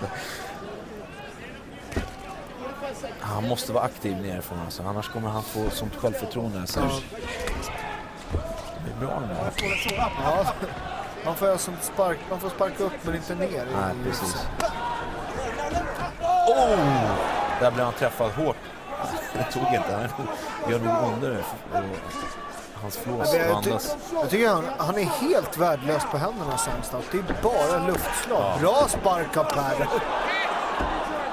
tycker jag sparkar bra Per där underifrån. Fast så där vinner man inga fighter. Nej.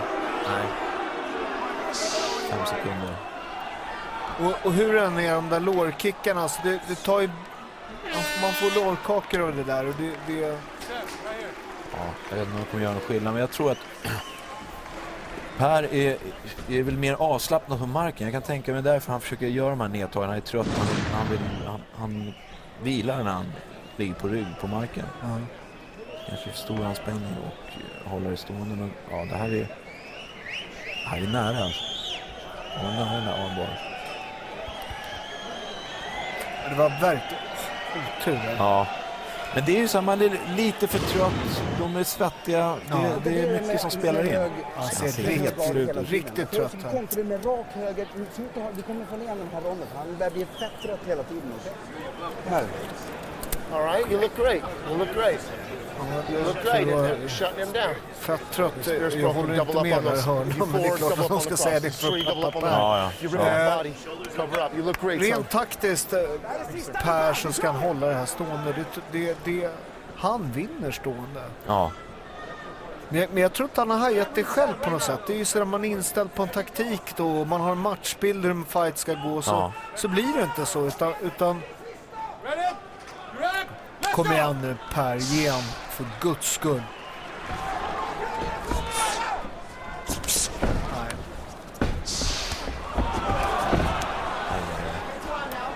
Kom igen, hålla stående. Jag är helt säker på att han kan vinna de här slagduellerna. Rent poängmässigt då, rond 2. Ja, det gick det sen. Ja, där träffade han bra, va?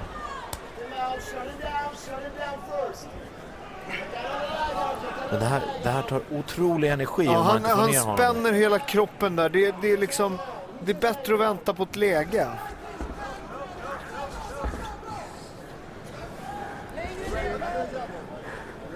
Längre ner. Alltså, han är en kämpe på här, måste jag säga. Och vad man ser, han är så trött, men ändå han ligger på, han försöker med nedtagningar.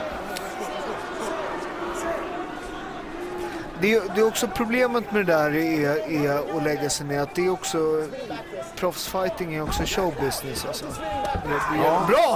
Bra höger där. Det fäster ju, stå Per. Det fäster igen. Han har en farlig spinning backfist faktiskt. Sämst out. Det ska han passa sig för med snurrslaget. Jag tycker Per Skåne har utvecklats riktigt bra. Han har en riktigt bra blick och jag menar, det här ska ju vara, han ska ju vara den som är bra på stand-up. Ja. Träffar armbågen. Vad händer nu? Tappar han byxorna? Jag frågar Per efter tiden här.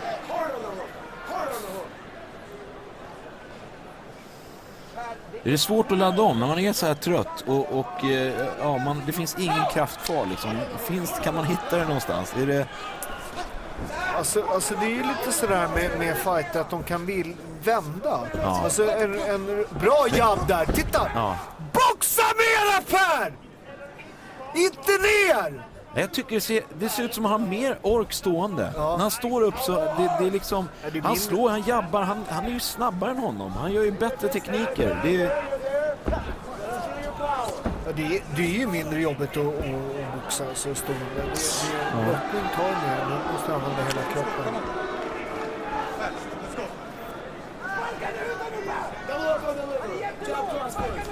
Ja, bra försök.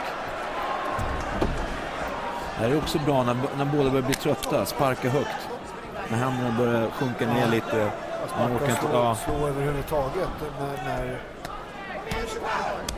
Men det är lite så återigen till det där med att det finns ju något som heter andra andningen. Alltså till slut, man är väldigt trött i boxning brukar den där komma någonstans dippen rond 6. Ja. Och en rutinerad boxare vet att jag kommer komma igen i rond 8. Ja. Men att vara helt döslut och lita på att det kommer igen, det krävs rutin. Ja. Det här är ju säkert en riktigt stor anspänning också för Per att kliva in. Det här är ju faktiskt UFC, det är det största man kan vara med. Det är otroligt med de här stora fighterna, stora galorna. Det är inte bara att man är här. Det är när man börjar spänna sig redan på invägning med all press och det ska intervjuas och det ska filma. Det är så otroligt mycket runt omkring de här stora världseventen. Kom igen nu Per, upp med händerna. Kom igen. Där! Nej! Kom igen nu! Bra, men... Han har ingenting att komma med stående. Han står i luften, han är rädd för det. Men han är rädd. Kolla, Per träffar ju varje gång det är en slagdel. Jag fattar inte att han inte känner det själv. Det blir för enkelt. Han vet att han kommer dyka på benen. Han har gjort det 20 gånger nu. Men det är också hörnan som ska, när du är så trött som Per, så måste hörnan ge honom coachingtips. Ja. Gör inte sådär. Försöker få ju poäng för bra kast. Han får ju poäng för takedown så jag kan tänka mig att det är det han tänker, men å andra sidan så spenderar han otroligt mycket energi på de här. Nu ska vi se. Bra, han är runt. 30 sekunder där. Kom igen. Nu gäller det att vända den här ronden. Han har 30 sekunder på sig att jobba i kapp där, annars kommer han torska ronden. Nej, nu kan han inte ligga vila. Kom igen nu Per. Kom igen Per. Kom igen. Kom igen, bra, ta rygg. Kom igen nu. Släpp en serie här. Nej, fan. Kom igen. Ja, där ska han ha mött med en spark. Det var nära. Aj. Gud, det här blir... Ja, den ronden torskar han Per. Ja, vi får se hur det här går. Det går inte ens. Ja, men det finns ju bara ett sätt att vinna. Det är att ta ut sämsta. Det är liksom det på slutet där så att... Men... jag vet inte, han skulle ha stått med honom. Jag tror att han skulle kunna slaga ut honom.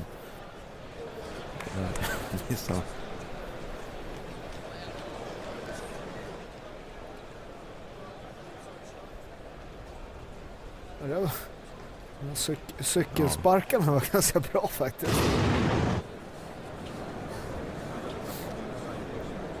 Han är helt slut.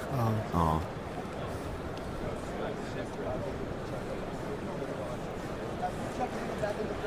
Ja, det här blir spännande. Ja, jag tror att han var den sämsta. Ja, det är väl ganska klart att han var. Ja. Hoppet är kvar. Ja. Men det är lite sånt där att också Per utmanan. Det gäller att vinna storstilat, annars kommer han inte ge. Nej, precis. Så, där när han var trött och låg och vila lite på marken. Sånt tror jag inte heller gör sig bra i domarna. Så måste visa viljan. Ladies and gentlemen, after 3 rounds, we go to the judges' scorecards for decision. The judges score it 29-27, 30-27, and 30-27, declaring the winner by unanimous decision, Sam Hansen! Domarna hade Sam Hands of Stone vinner alla ronder. Ja. Vi hade Per i första ronden.